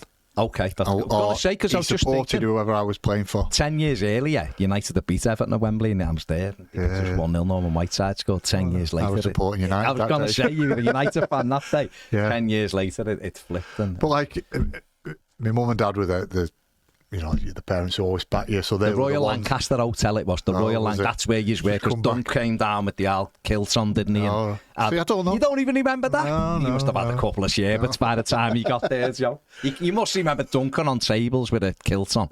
Because he does, he After loves the it. game? Yeah. Well, I've got a story about that. It was the worst night ever. It was my Why? worst. Well, obviously, Dave Watson was our captain, and he used to say, obviously they'd done it before, hadn't they? And apparently before, the players would go to their hotel and the dignitaries would be in their own hotel. You'd have your separate, celebrations, which is fair enough. But we just got a new chairman, haven't we, Johnson? So we're in this massive room. You're on tables with players and people you didn't even met before. So unfortunately, I was on a table with a player I didn't like, and it was horrendous. So I'm having a couple of drinks. I'm exhausted. Speeches, Bobby Davro, the brass band from the pitch, when they used to have a brass band, they came and played, marched up and down. So I'm like falling asleep, and I'd had enough, and hand on heart, I was in bed at 12 o'clock and had enough. Really? Yeah, I'd just gone to bed. I had a better experience on the bus on the way back, drinking, going around the city again. The night itself was crap. Everyone else seemed to enjoy themselves, but You just didn't like not it, me. yeah. Not me, not that night. That's fair enough. That's fair enough. I mean, what's that like going on the bus and seeing all the that was the next day? It was a warm again. day. I didn't know too much of Liverpool, as in fact where everything was. Yeah. I was still trying to find my way around the place, and even now I go, God, I remember coming down here in the bus. At the time, I hadn't got a clue. Coming over the flyover, the 62. Coming along there, I'm thinking it was weird, because we obviously you all get up. Everyone had hangovers apart from me. We're all on the bus, drinking away again. The cup's just on one of the tables. Everyone's just having a great time. We stop off at services, take the cup with us, KFC, it's on the table there. The staff are looking, thinking, what's all this? And then we get to do the tour on the bus. Again, loads of drinks, having an amazing time, just sucking it all in, realising, giving something back to the fans again. They're just days you never forget. Yeah. And they are amazing times. Yeah. People hanging off lampposts. Yeah, where they sat. I mean, they were still building the club shop, weren't they? So, again, they're all over that. They're on roofs. You're thinking how they get in there. It just makes you appreciate what you've just done for them as well. Yeah. You're doing it for yourself, you do it for your family, but you're doing it for the fans as well. Yeah. And, at the time, we thought things would just get better and better. But they did a couple of months later, because you were back at Wembley. Yeah. Again, Charity Shield. That's right. Against the league champions, and Vinny Samways with his... Yeah, I ask that question, and sometimes I'll say, who scored the winning goal, and a lot of people don't know it, do they, that Vinny scored that goal. Cross shot. Yeah, so again, it weren't the same as the cup final. No, it really weren't. The build-up, all that. It is a different thing. It's still a trophy. Were your mum and dad there? Yeah, of course. Yeah, it's still the same. I've won that. Something will never taken away from me, but it's just not the same. No. But then, you get that and you're thinking, really looking forward to your season. And off we go. But unfortunately, it didn't quite work out for us, did it, that year? Well, that year was okay. It was the year later. Yeah, it was. But we should have done. I mean, we got Concelsius in that summer. Yeah. I mean, what a footballer he was. I spoke to a couple of the lads who played in that side, and just like, he was just unbelievable. Well, you had either side, two unbelievable footballers. Limpard as well, yeah. And I think we realised, just give it to them. Things will happen. It was one of them. His first season, he weren't even up 17 goals, was it, or something? He was something else, left-footed, right-footed. Yeah. I always remember the Anfield for me. That was just... Well, I mean, that season, we started off okay, and we got him in. It was dead exciting. And I remember I was working there. It was a surprise, wasn't it? Oh, well, I was working there at the time. You trained at Goodison. And obviously there was I'd seen him come for talks, because he used to go to the Park End for talks. Right, yeah. And I seen him leave. And obviously you go and speak to people. He's not signed. Gone off to speak to Middlesbrough. I think Middlesbrough might have had Brian, your old idol there. Yeah, Brian Robson's the manager, and they were spending some money, and it was like, he's probably gonna go to Middlesbrough. And then we trained at Goodison, and so we come out of our office in the back of the family enclosure. Anyway, he walked. The lads are usually all out, and he just walked in the corner with a pair of boots. Now, there was a big thing going on in the press at the time that he hadn't signed in United. There was a payment to Honbed, I think it was, or a previous friend. Oh no, might be friends. It's one of those. Everton hadn't. It wasn't Everton's argument. It was sort of Man United's argument with a payment. But Andre wasn't supposed to be there, and he comes in, he walks in with his boots, and I remember the lads cheering and just watching him train. He was 25, top corner, like so powerful. He could strike a ball. Wow, left or right footed. And he was exciting. And then we signed him, and it was like, oh my God. And then he goes and gets, lo and behold, he gets injured, doesn't he? At least does his shoulder, doesn't he? Man's on the shoulder, and that we were in Europe, obviously. So when we got him, it was like, we've got this side of being unbelievable. Now we've added something else. At the time, we thought we've got a great chance. We just stepped a little bit further forward, we thought. But like I say, the injury probably didn't help, did it? But yeah, exciting players. But shouldn't have lost Feyenoord though, Joe. That was the. Well, I was injured. I'm not saying that's why we got. No. But I've been out injured, and I come back, and Joe said to me, "Can you come to Feyenoord and be on the bench?" I said, "I'm not fit." He said, "Well, just be on the bench." But virtually, I was never going on anyway. And Shorty got sent off, didn't he, kicking Kuhn up the arse. Ebroth trying to dribble out the box. Yeah, dribble so out the box. It weren't to be, but we went to Reykjavik. These certain things that you're just like, wow, there's some unbelievable places. And it was a little run we had, but things started. Players were added, but then, in my eyes, it was just breaking up that team thing we had. But that's it. With that, I think because Chelsea's come back just after that Feyenoord game, it was like, if we could have had him back, because Amakatsi got injured in the home game. Don't know whether you remember. He got first half. He got an injury. He was stretched off with his neck in a brace, and everyone was like, "No, this doesn't look good." But he could, because of the concussion thing. I don't think he could play in the second leg, and there was those kind of moments. So we get knocked out, and then Chelsea comes back, and then we go to Anfield, and that, what a performance that was. Limpar was sensational, but Chelsea, the 2 goals at the Kop. It's just massive smile on my face. Yeah. I don't know, we don't do it often enough. Simple as that. No. I'm an Evertonian. I realise they've been by far the better, record, but you'll still never take away the times I've been there. As a mini derby and derbies, I never lost one. I'm very lucky. I didn't play many, but still. And then to go to Anfield, I think it was the year after. Did we draw 1-1? I'm not sure, and I think there was one game. Like I say, I'm not the greatest at remembering. It wasn't that game where Chelsea scored. We went there and we outplayed them, and that's the only time we've ever outplayed them, football-wise. Yeah, with football and stuff, and I think we drew. We drew 1-1. But this game was still up and at 'em type of thing. But we had Chelsea's, and again, it was always a panic, even when we were winning. Just blow that whistle, finished, and I can enjoy this. But I remember him going through and him scoring, and it was at the Kop end. Yeah. And as I look, you could see some Evertonians obviously jumping up and down, and then stewards were jumping up and down. I'm thinking, hey, what's happening there? I didn't realise Evertonians could be stewards there. And I'm like, wow, they were all going mad. And again, they just don't happen enough. Obviously, we've just had one. Yeah. The feelings are unbelievable, aren't they? Again, I go back to the young lads who have never experienced it, and young lads and girls, everyone. They're amazing days and nights, but we're just not having enough of them, are they? No. And the last one we just done was something else, wasn't it? Well, you experienced that as a fan, but to go to Anfield and to play, because they were a good side as well. And again, that was the 2-0 up and cruising, and then Fowler scores in injury time, and it is a case of blow the whistle, but we did. We beat them, and that was a great performance. And that season we were looking like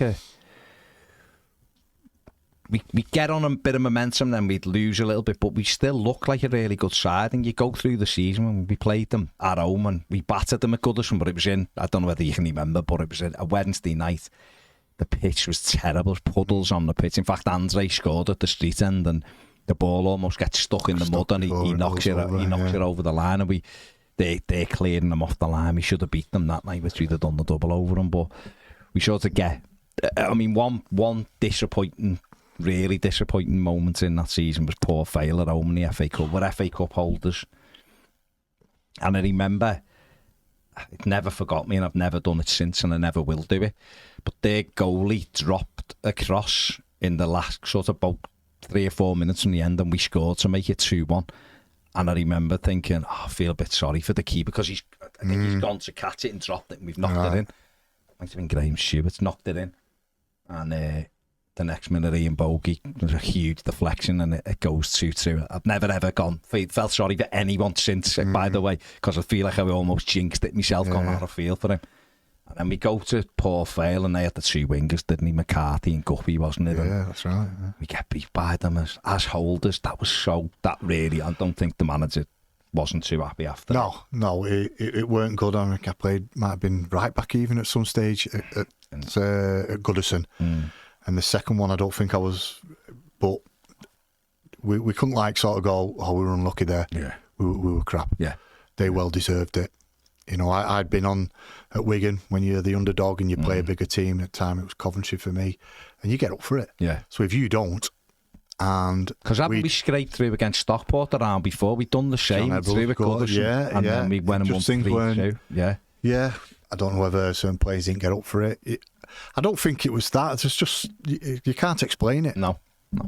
But that competition was about. Yeah, absolutely, and they well deserved it, and it was such a shame because we were the oldest, but we went out with a whimper, didn't we?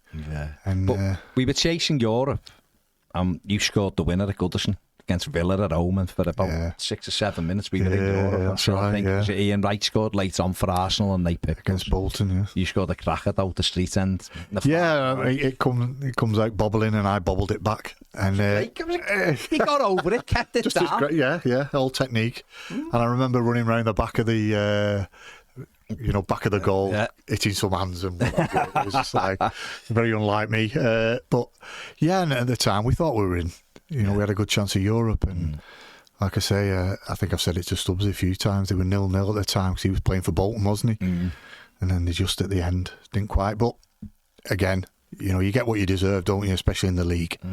And we didn't. We just sort of fell a little bit short. Well, it was 6th, wasn't it? And nowadays you're in Europe, and that's changed so much. But we would have been in Europe, wouldn't we? And Arsenal picked us to 5th, and then we then signed Gary Speed again. It looks like we're going again. We signed Gary Speed. It was a great thing again. Another sadly left us, but what a footballer he was. And that first game, lovely. I didn't have much. But I met him a few times. He just seemed like a lovely fella. You spent the dressing room with him and know exactly what he was like. But that Newcastle game at home, day one, they had Shearer, and we battered them. Speed and Dunk was brilliant, and you just locked it down. And it weren't until he come Gary that I realised how good a player he was. Right, yeah. Watched him. He was a good player. Against him, yeah. But then when you see him training, how he trained. And then obviously playing with him. Big Evertonian as well. Massive Evertonian. And then you realise how much he does for the team. You see him score goals and that, but his work. What was he like trainer? Because he looked like it. He trained. We all did, to be fair. Yeah. But he was very fit as well. Okay. And good looking lad as well, wasn't he? I don't know about that. They all. Of course. He was. Left foot. He was absolutely brilliant and a great addition to the squad. I think did he sort of settle in? Oh, absolutely. Yeah. There were still players there he knew, but he fitted in really well and he suited what we were about. A couple of other players didn't, and I think that's where it started to fracture a little bit. Yeah. But he got it straight away. Massive Evertonian, but what a player and what a gentleman. And I was lucky enough it was probably about 2 weeks before I was upstairs working in the lounge, and he came in. And to be fair, I was holding the door for someone to come through, and he's walking the other way, and he wasn't even looking. And I went, "You're not saying hello?" He thought I was a doorman to say. And he was with his 2 lads. He went, "Joe, am I pie? Why?" And he introduced me to his lads, and it was bubbly as anything, and that's what made it such a shock. What happened? But again, he's another person like Kev that you don't hear a bad word said about him. No, you really don't. And it was a sad day. Yeah, lovely though. I think he wanted to manage Everton as well, didn't he? That was his big ambition, and he looked like he was what he's done. He transformed Wales, didn't he? Got him on the right track. Absolutely, and and it's very, very awful, isn't it? Yeah. Whatever's going on, it just shows you that because he'd been being on like Football Focus and everything. I remember Alan Shearer saying he spoke to him. He was going he was going up to see him, and you just never know what's going on behind someone's eyes, do you? But awfully sad. That season, obviously, Nick Barmby come in as well. I apologise for Evertonians, can't really say his name, but he come in, and we had some good performances, because I remember when we beat Derby County away just before Christmas, I think he scored the winner, Barmby. Yeah, I set it up. That's why I remember it. Yeah. Great assist. Well, why do you think? All right. I wanted you to just go. This is what it was like. Oh, right. Led into you. I could have picked any game. I've gone for that one because I knew what was coming. It's always set up. Yeah. You always set it up. And I remember people saying these are dark horses for the title. Right. And we'd already been talked about. This always lives with me. We played Sunderland at home in November, and there was a big we were on Football Focus, and it was Everton are flying, and they should be. Sunderland today going to the top. I think we could have gone into the top 3 had we won. We played them at Goodison and they beat us 3-1. Michael Bridges scored, Lionel Perez saved the penalty. It was just one of those days, and it was a shock. Yeah, it was one of the times you come out going, what happened there? How?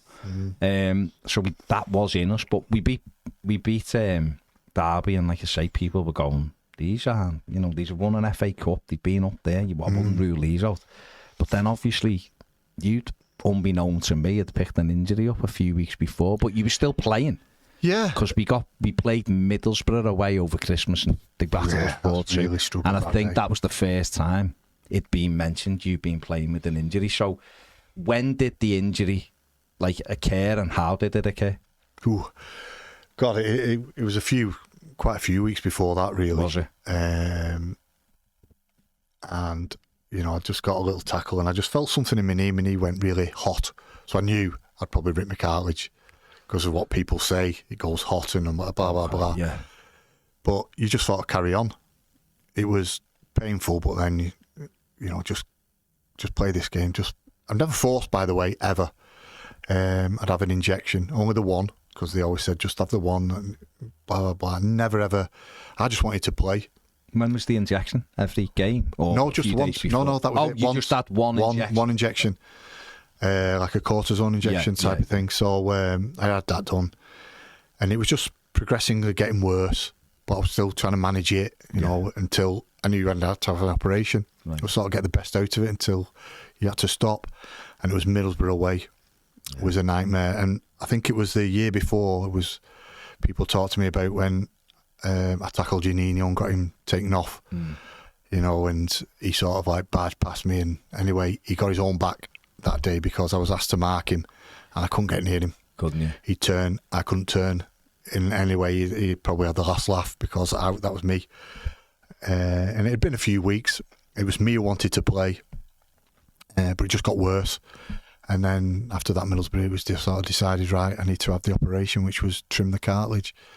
But unfortunately, it just went and trim it again, and then trim it again, until I sort of had no cartilage in there. And then the surface of the knee, a hole appeared. And rather than it taking a couple of years, it took a couple of months to get to a size where the pain was too much. And, I had to see a specialist again in a different field about having it regrown, regenerated, sort of put over there again. It was a big operation. And Thomas Meyer, remember the keeper? He'd had it done. Yeah. So we sort of went to Sweden about it and seen a specialist. And listen, he had all pictures of the stars, but skiing stars, all the, when you think stress of the knees, they go through, it's perfect. Yeah. And he'd done about 600 people. And he said about 10 or 12 had failed. And unfortunately, I was one of them in the end. I could have had the top of it done, because it was the bottom half I'd had done. I could have had the top done. There was nothing rubbing on it to make it go hard, to cut it short. But you're talking I'd already been out 2 and a bit years. And he said, I'd recommend that you stop. So that was sort of the day. I knew, I'd had it done. Because you were playing though, weren't you? Because I remember, I was just looking, you still made that season. You made 31 appearances. I kept coming back. You were coming back playing for 3 or 4. Could you train? Yeah, I was sort of training, but then... In pain? Yeah, and it got to a stage where I couldn't do it anymore. So then I had this major operation where I was virtually a year on crutches, not being able to put my foot down, putting weight on. I was in the gym, and that was so hard. You know, what's that? Everybody. Well, what's that moment? I just want to. I know it might be hard for you, but I'm just trying to. Just people think it's important for people to know like what you're going through at that time, because obviously you're a mainstay in our team, and you were getting spoken about for England. You know, even though Barry Orme was in it and others. Us as fans of Joe Parkinson, our most important midfielder in there, and everyone was saying he's going to be playing for England, and then the injury starts come. But as a fan, you just see it out for it, and then you're back and you're playing, and you're still obviously doing a good enough job most of the time. Yeah, for yourself. So, what were you aware in the games that you maybe wasn't right? It wasn't. Yeah, absolutely. Maybe getting to the tackle as quick, or maybe not so much as that. Or was it the feeling of it? The feeling, yeah. The feeling in my knee wasn't the same. Just didn't feel as strong.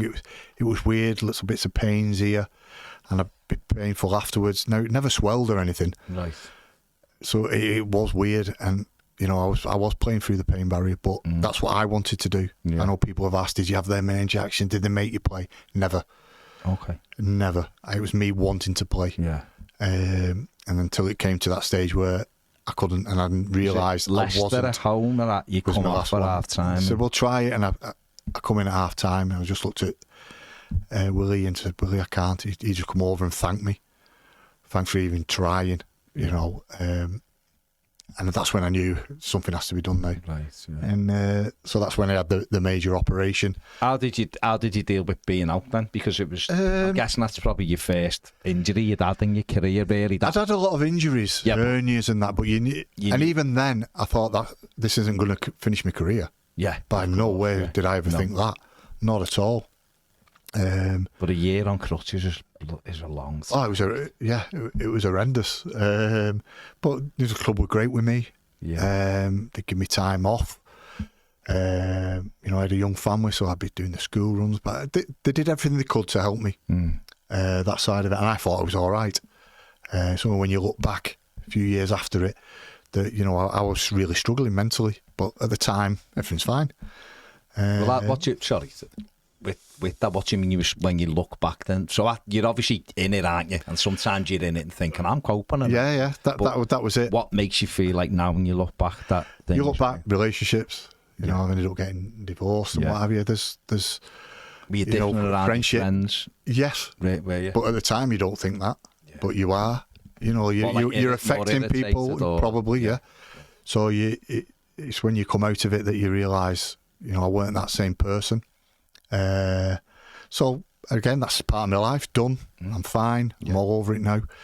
But at the time, you know, I was struggling, and rightly so, because a big part of my life just suddenly ripped away. And then even when they said that's it, and I took that decision, the club gave testimony, everything's going great, or you seem to be.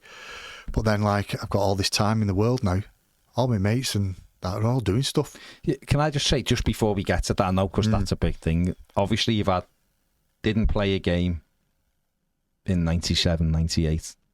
Joe Royle left, which was a shock to Evertonians. I'm quite sure you were probably shocked as well, or unless you saw it maybe happening. But if you're not playing, it's do you still get that feeling because you're going and doing your gym work and everything else is going on? Did you see Joe Royle?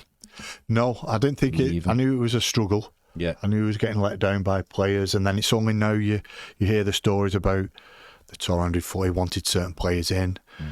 The chairman at the time going, I don't think so, and then the chairman saying, I don't think we're better. I don't think we're a better team now than we were when you first took over. All these type of things, you only get to hear these now. Yeah. You know, so it weren't a good time for him. And then you see what was, sprayed on the Belfield, you know, about him getting out. He didn't deserve that, no matter what he'd done.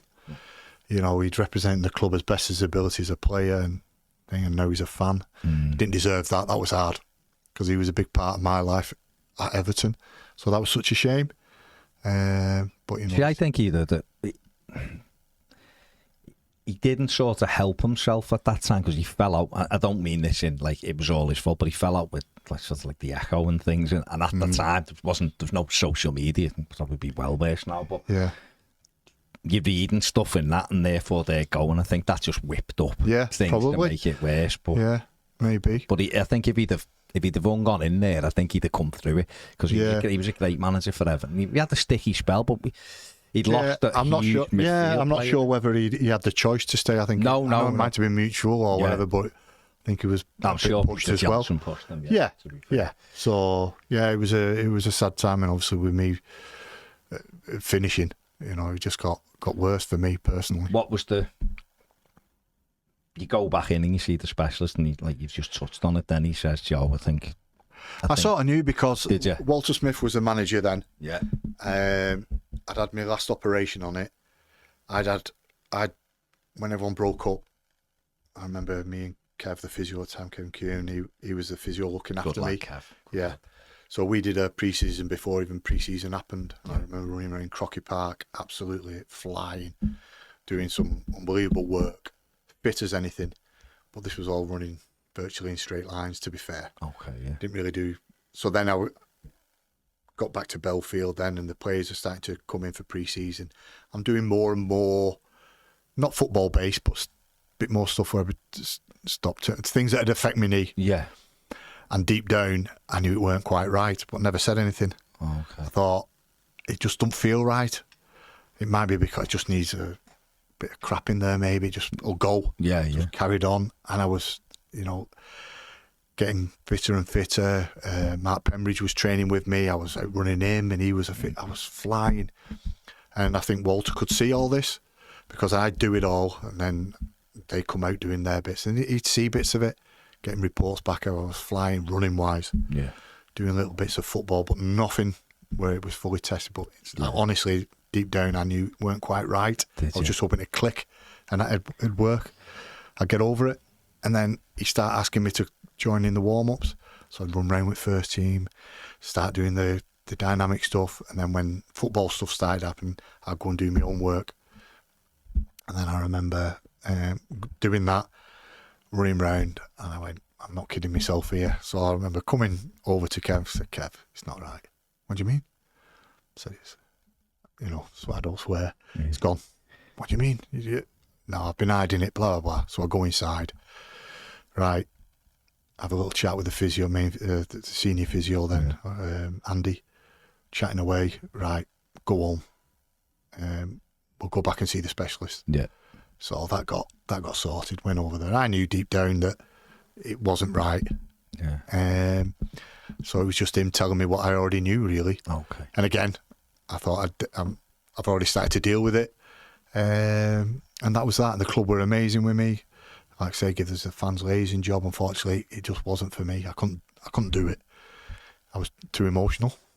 I remember too attached to stuff. Because I think I was working there at the time, and it was like it seemed amazing appointments. Yeah, obviously we all loved what a role. I mean, from our perspective, yes. It was like, Joe Parky, oh my God, made up, going to see him round the place and all that. But I remember seeing you with a shirt and tie on at first, and just thinking, I didn't like seeing it, I'll be honest. Because I think, had there been like 10 years, like seeing you now, you'd go, Joe was great, he does that. But then, I can only speak for me, but my lasting memory of you is you tackling everything. It just seemed like only a few months. Yeah, I was so pleased because the chairman rung me up and said, we've got this. And I was so pleased. Yeah. I was over the moon that they still want me around the place. And so I think it was a great idea. It just needed tweaking, but unfortunately it was too late for me by then. So I was close to the fans. I was that link, wasn't I? Yeah, definitely. Yeah. But the fans were very demanding, and then if I couldn't sort of give what they wanted, I'd sort of take it a bit personal. Yeah. And there was a couple of little things that made that decision for me. Yeah. Okay. I was also going to hospitals to meet Evertonians in dire situations, which again's amazing. But if you're doing it day in, day out, it takes its toll on you, and it really does. And again, I struggled with it. Like I say, I'm a very emotional person, so I struggled. So there's a couple of things that happened that not the club's fault, that I decided it's not for me. and I had to come away from it. You probably weren't in the right place anyway yourself. No, probably not. A hole in your life, a huge hole. Like, you know, if you're 35, 36 and you're thinking, I'm coming to the end. Yeah. And it doesn't feel right. But you were cut off in your prime, as they say, yeah. So it was a difficult decision, but, you know, I came away from it. I fell out of love of foot. I don't know whether I did. I just couldn't do that. And I just thought I'll just come away from it. And that's what I did. I did no coaching badges. I hadn't done anything like that. I'd just gone from football, which I thought would last forever, well, a lot longer than it did, to straight into that role, which I'll always be grateful for, but it just wasn't for me at the time, unfortunately. And then went on a different path doing other things. So how did you find it, just personally, then, when you've come out of that and you're just getting up and you haven't got the lads, you haven't got the camaraderie, you haven't got the dressing room? Was that tough? I mean, I had the thing of being able to do the school runs, doing all that. That was amazing, and that's great. But then what? Because I've just remembered this. You played in a game, though, didn't you? Was it your testimonial? You played against, was it Man City? Yeah. You played, didn't you, the first half? Or you played the last 10 minutes, which was the worst thing ever. Because I remember you being on the pitch and going, it still looks like you can play. Oh, God, no. I mean, what was it? I remember having the shirt framed and, like, it was about this wide. Sure. God knows how big I was at the time.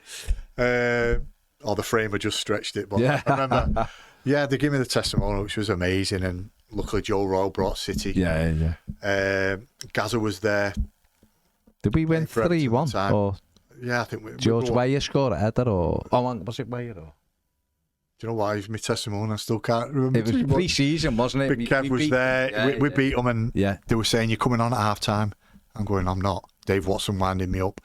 The manager, we want you to come on. I went, "No, all I want to do is kick it off, and I'm done." I've done. I can't run the ball. Yeah. No. So like second half kicked off. Walter turned around, "Joe, get yourself warm," and I was going, "F off." No chance. I am not 10 minutes. So I got to the last 10 minutes. I said, "And put me somewhere where I won't touch the ball." So I went right wing. I'll never forget. I was up the bowling side, and Gaza kept passing it to me. I passed it straight back. Someone across the ball hit me in the neck because I couldn't jump. Oh, it was horrendous, but brilliant at the same time. Was it good to get back on the pitch, though, just for what all? It was, because then I walked round and got that. I could say thanks to them for being there for me. And that was amazing, that the fans, because City didn't bring anyone. They just played United in Irwin's testimonial. So they've just done that. I understand they didn't bring anybody. Yeah. But it was still a lot there of Evertonians. So it was good for me to say, and it was an amazing to look and think how many people have come to support me. And then you realise, they think quite highly of me, which was amazing again. And then obviously the function afterwards. You getting emotional again here? Yeah, a little bit. It was great. Go up, and it was something about Big Kev. Yeah. Because he'd never met my family at the time, and my daughter at the time loved him. And we go then up into where all my family, it was just ran one of the lounges, absolutely ran, kids running around everywhere. Kev comes in, and next minute, all the kids are all over, and he went, "Stop, stop, stop." And he just shouted for my daughter. Where is she? Brought her over, and he just made sure he made a fuss of her first.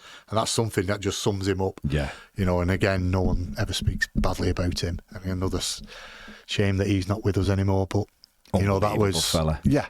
That summed him up for me, and every time I saw him, I always mentioned that to him. So, yeah, again, it was so they give me that testimonial, the job, everything seemed just be brilliant, and it just shows the club up for what it is. It has its faults, but it's a family club, and the people's club, and it probably cost them millions by being the people's club. To be fair, doing things a certain way, but it's the people's club, isn't it? Well, you were one of us. That was the way it was. You give everything, and I think the fans love fans. Not again, football's changed in terms of characters are different and all of that, but that's still, you're one of a dying breed. Where it was just on that the first day, Graham Stewart just said to me a little bit of advice, like, just give everything.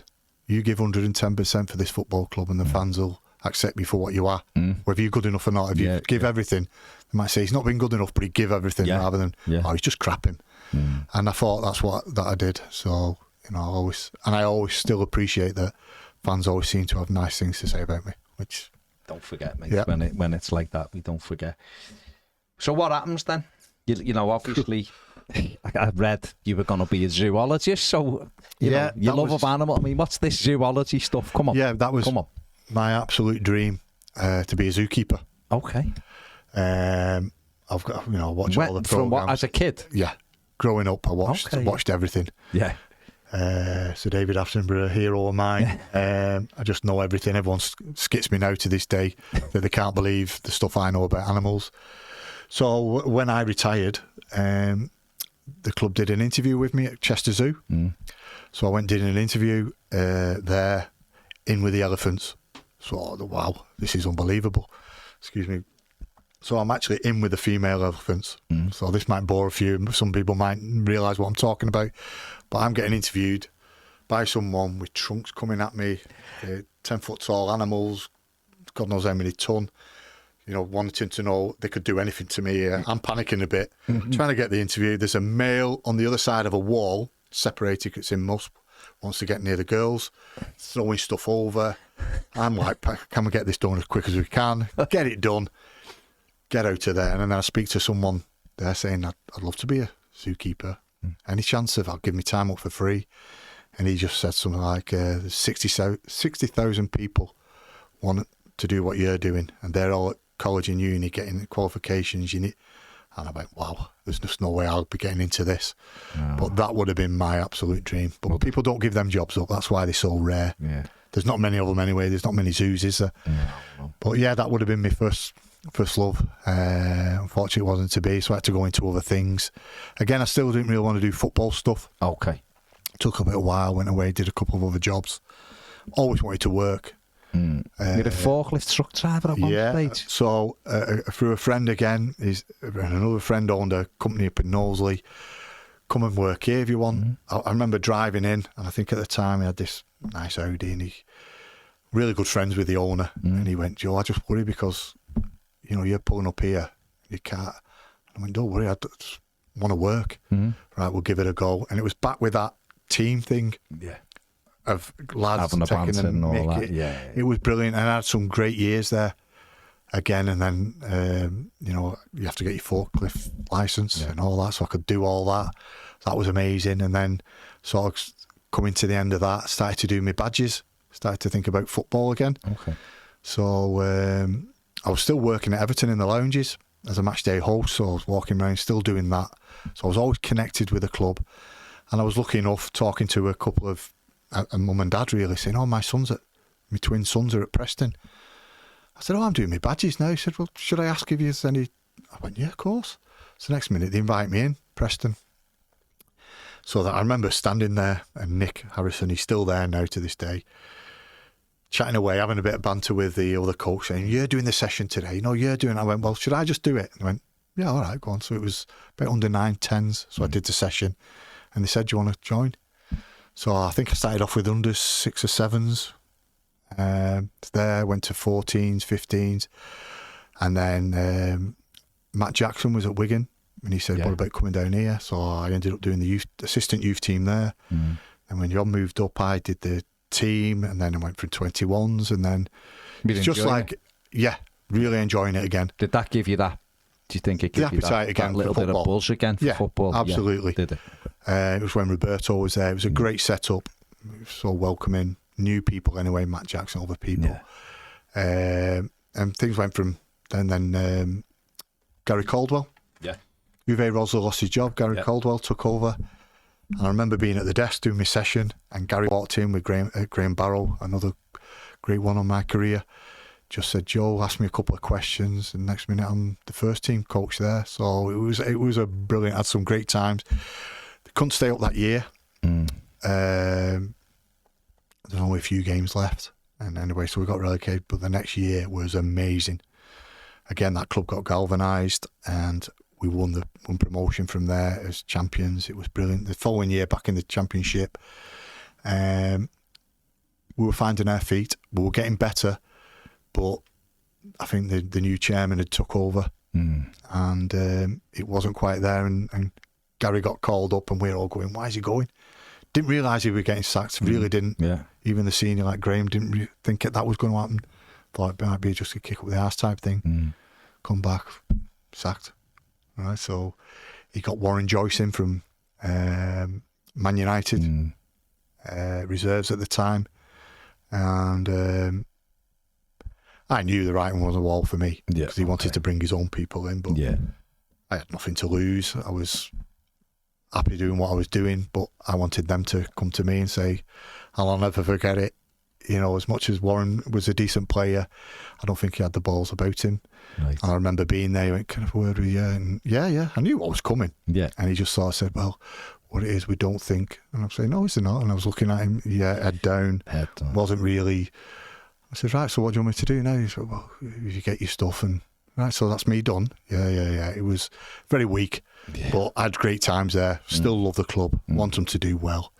And on off I went, and then still working at Everton. How did you find the coaching though? It was good. Were you good with that? And I enjoyed it. I think I struggled at the start, which, you know, you get the sort of that experience, isn't it? Yeah. And I'd done from 6 years to top players in the Championship. Yeah. So I'd had some good times, hard times. But love being that banter again with the lads. I was back in that environment, different pressures. Yeah. And then come away from that, Graham Barrow was a massive part. He'd gone to other clubs, took me to Shrewsbury with him. First of all, he took me to AFC Fylde. Yeah, sure, he was there with Dave Challoner. Knew about Dave, obviously. And then there was in a position there. Ex-Premier Dave Challoner. Yeah, that's right. Yeah. So Graham was there and he said, there's a position here, like they're doing an academy, like it's not quite an academy, but this type of thing. They just blah, blah, blah. Came up, spoke to the lad who was in charge of it, and he went, I'm not sure whether it's right for you. I can see you going on. I went, no, not really. I said, it seems great, blah, blah, blah. And it was a good little environment. We'd be in the office with Dave and all the staff, and I'd be in there getting ideas, bouncing off stuff, and then every so often they'd say, well, come and coach with us. Yeah. Come and help out with the first team. Then they were still in the National League at then. Right, yeah, so that was great from me. Again, I'd go back and do the 18s. And then it was a sad situation, to be fair. Colin, wife wasn't well, so we had to step back a bit. So Dave said, will you come up and sort of help out? I went, I'd love to. So I had about 6 weeks with the first team. Absolutely loved it. Got on great with the players as well, and absolutely loved it. And Dave then went to the chairman and went, listen, I think we need more staff. It'd be ideal now. And seeing Joe joins us, blah, blah. And I don't think the chairman's a bit weird there anyway, but wasn't having it. And I just got that bug, and then I thought, I don't want to go back to the 18s now. I don't know what it was. Graham was, by this time, had gone to Shrewsbury, first team, and he was sort of saying, well, would you come here? And I went, ooh. So I said to Dave tried like mad, but it just weren't working. And I said to him, and I still say it to him now, Dave, you're the best manager I've ever worked with, and I can see you going places. But honest, if you go anywhere and you need, and I'd love to work with you again. And off I went, never thought nothing of it. I went there, I worked there long, Shrewsbury, good little club as well. And then next minute, Dave gets sacked there, which was a strange decision because he just had promotion. But it was the first time they hadn't started too well, and they sacked him. And it's Hartlepool. So he rung me, Joe, I'm getting the Hartlepool job. Would you come? I went, yeah, of course I would. So I went in and said to him, listen, this opportunity, I'm going to be the assistant manager. Right. So kindly enough from Shrewsbury, they said, yeah. So we went up to Hartlepool. Wow. What a journey that was. Distance for a start. So we'd share driving, getting up there, stay.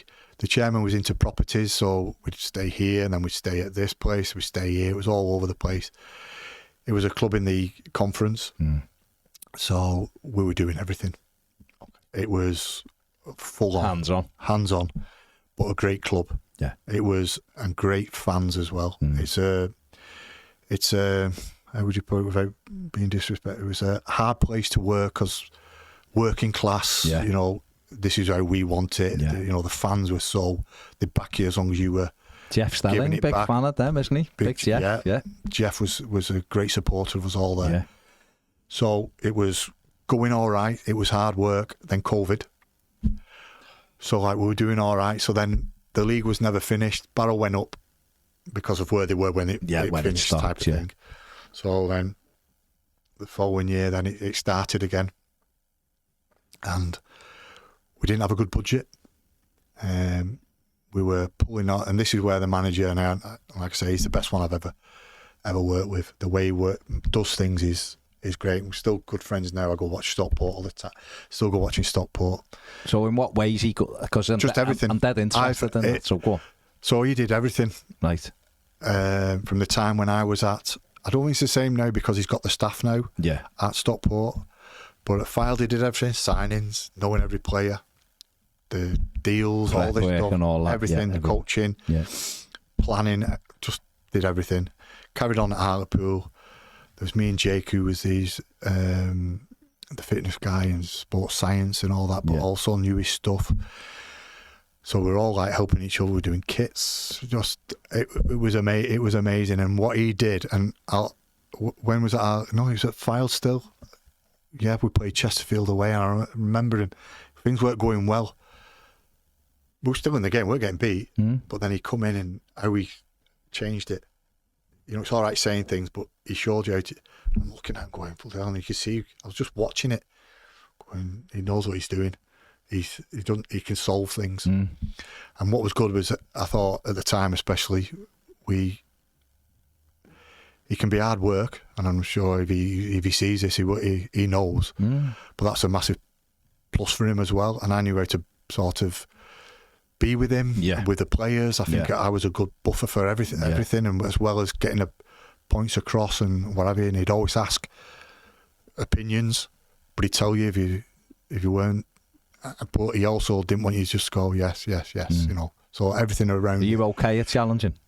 Yeah, I was then. Absolutely. But I do it in the right way. Yeah. It might not be now in the changing room. It might be when we're back at the digs. Yeah.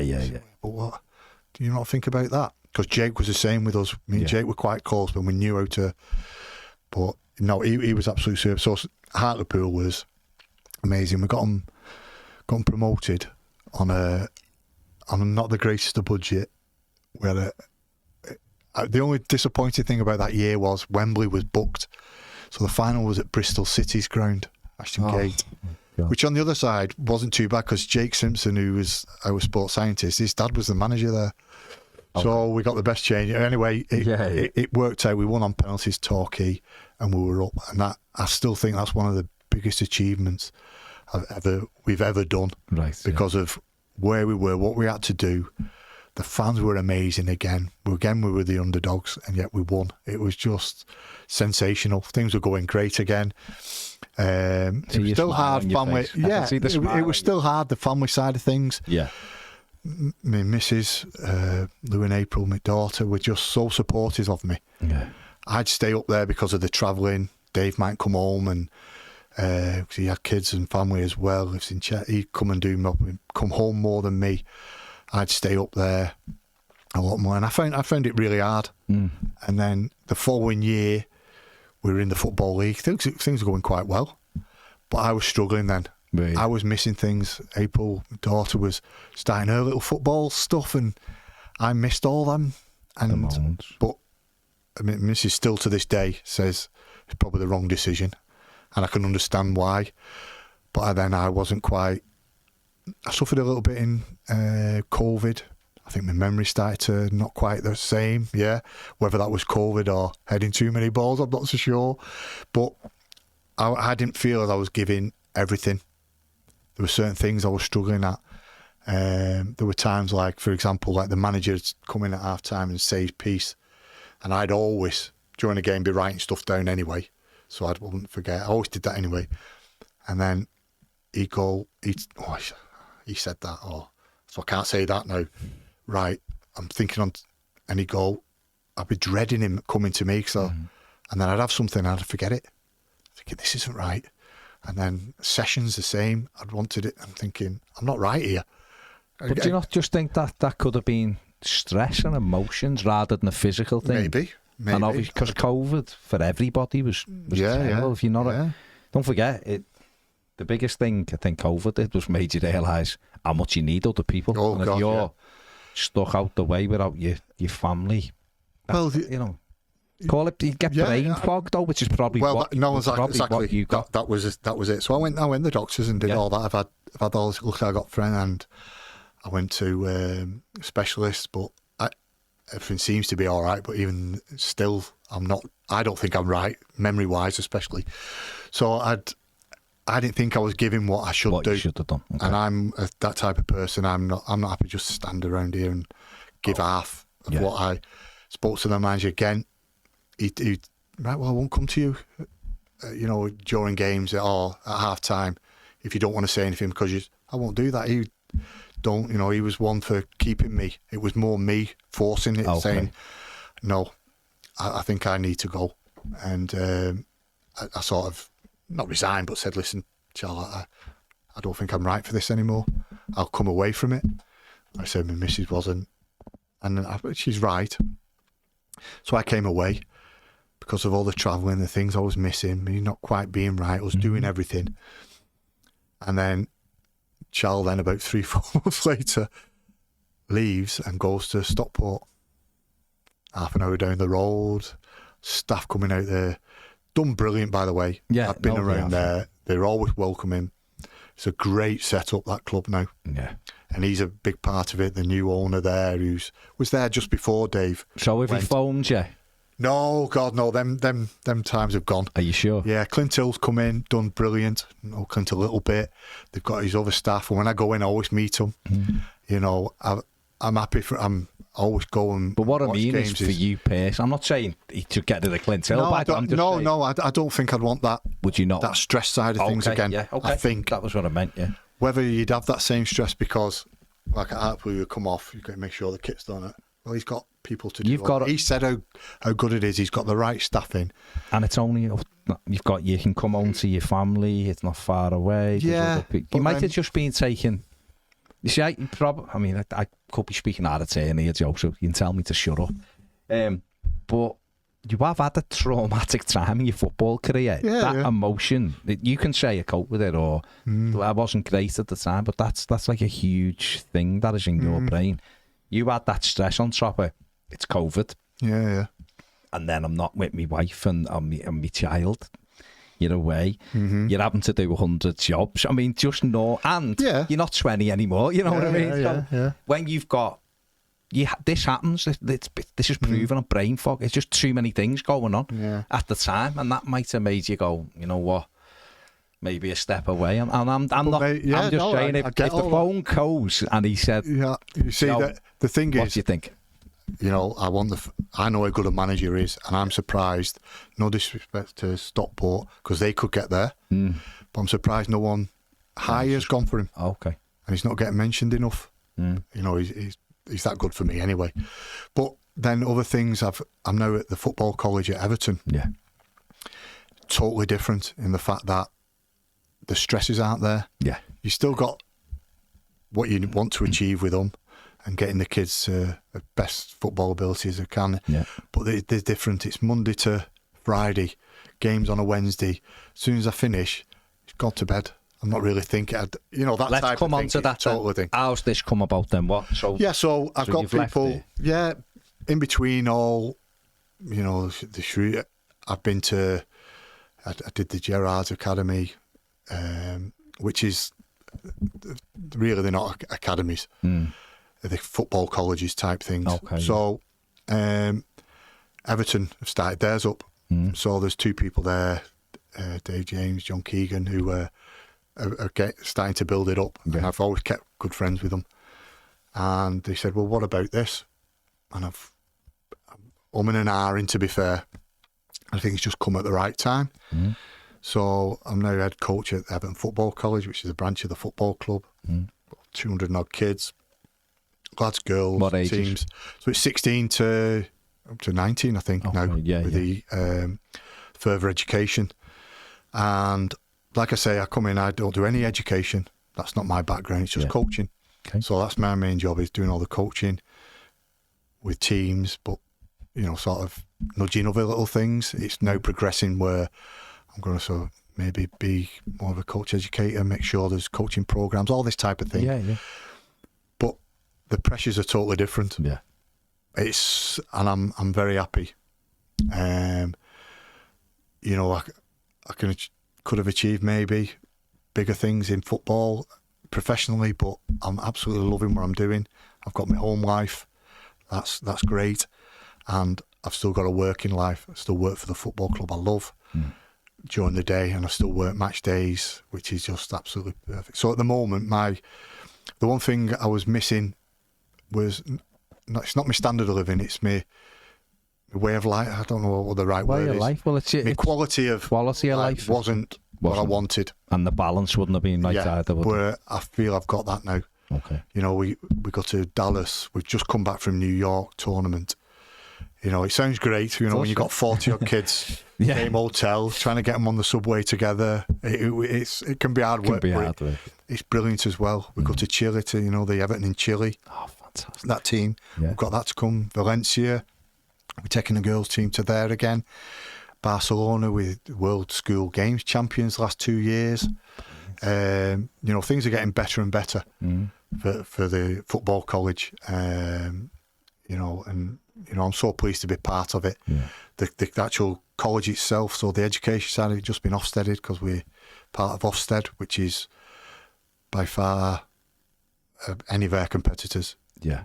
They're not Ofsteded, we are. Right. And we've just been given an outstanding. So we're right up there, and it's just going from strength to strength. So I'm pleased to be, even though I don't do the education, I'm not trying to claim anything on that. But the football is getting better and better as well, and it's part of my life I'm really, really enjoying at the moment. I was going to say the enjoyment. I can see it on your face. You're obviously really enjoying that and staying away from maybe the stresses of everything else. And I just wonder if that is, you've closed that circle now, and it's like, I think so, I've been there, I've done it, I've had a good go, and I don't sort of. I think if you stay out them circles, you lose that edge of, like, I was never greatest of knowing every players, but like when you're at that loop of, such a player, you know him straight away, you know his background. I don't really know all that anymore. Yeah, and that's a massive part of the role I'd only do if I ever went back into it, really. So. Yeah, but that, again, you never say never, do you? It's football. And, well, you can't, can you? Because there might be something that you look at. They might need a bus driver one day, might they? Hey, Jimmy Martin started like that. I mean, the kit, man. Yeah. No, I think, listen, you seem happy enough, and that's the biggest thing, and where you've been and what you've done within that, and you've had obviously great achievements of winning.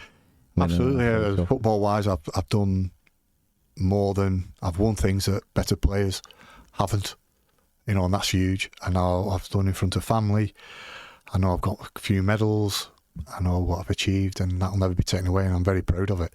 So, I mean, as a human being, you're so down to earth. I think that's why Evertonians still treat you the way they do, and people still love you. And I'm sure Wigan, when you go there, and everywhere else you go to your former clubs, I'm sure everyone thinks the same.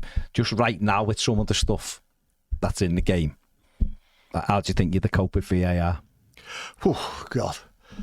Would you have stayed on the pitch with some of the?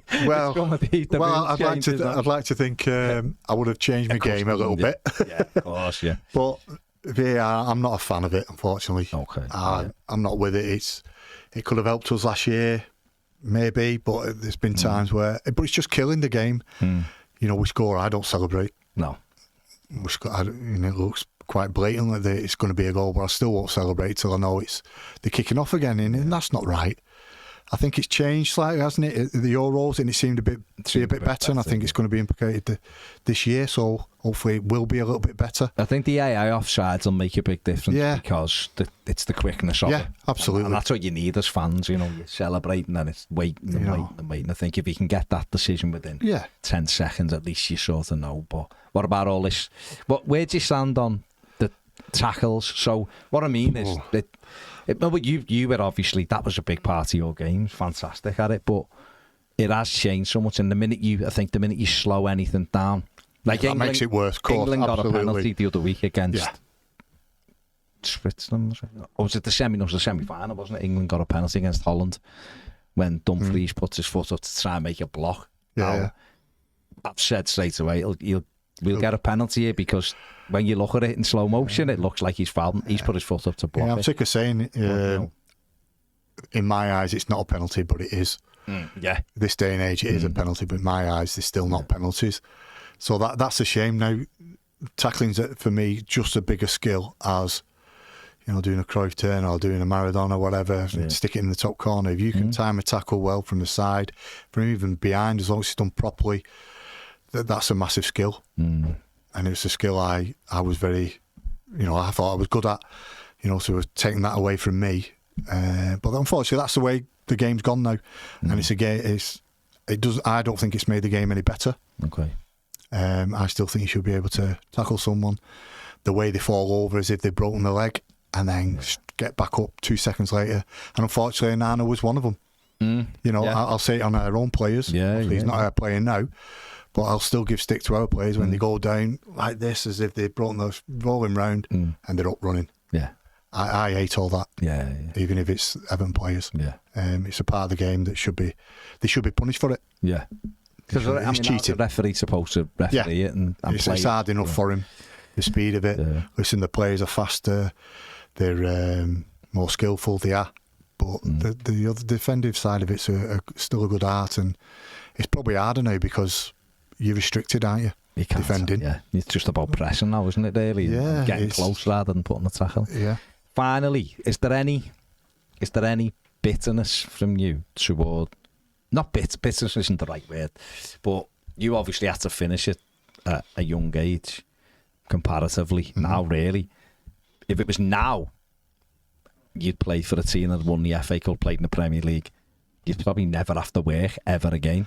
So you have, and you've done, and I think it's amazing what you've done. I think you've got your head down, and again, it's all part of your charm, I guess. Is that how you are now? Great upbringing from your parents, but is there ever times when you sit and just think, God, just in the wrong era? That'd be, I think more people say it to me. I've got no regrets. I grew up playing football and wanted to play football to win things. It wasn't to earn loads and loads of money. That's a massive part of it. I sometimes think, what would I do? I still think I'd want to be working and doing something. I couldn't be one of them who just not really do anything. Golf course. That's it. No, not really. I fell out of love with golf now. It's strange. It would have been. It maybe would have been nice to have wondered how I would have done. Give me all that money and see what I would have done. But I'd like to think I'd still be a little bit down to earth. And like I said at the start of this interview, I don't begrudge anyone earning what they get. You get whatever you can, because tomorrow it could be all gone. And I found that out. So get what you can as soon as you can, but be humble with it for me. And I think I'd like to think I would have been humble with it. No Thomas Gravis and then going to Vegas and doing gambling and doing all that stuff. No, I'm dreading that. My nephew's getting married and they're on about going to Vegas for the stag do. I'm dreading that now. That'll be a cracker. Joe, listen, thank you so much for coming in. Thank you for being honest, and thank you for... thanks for your time. I've enjoyed it. Thanks very much. Thank you.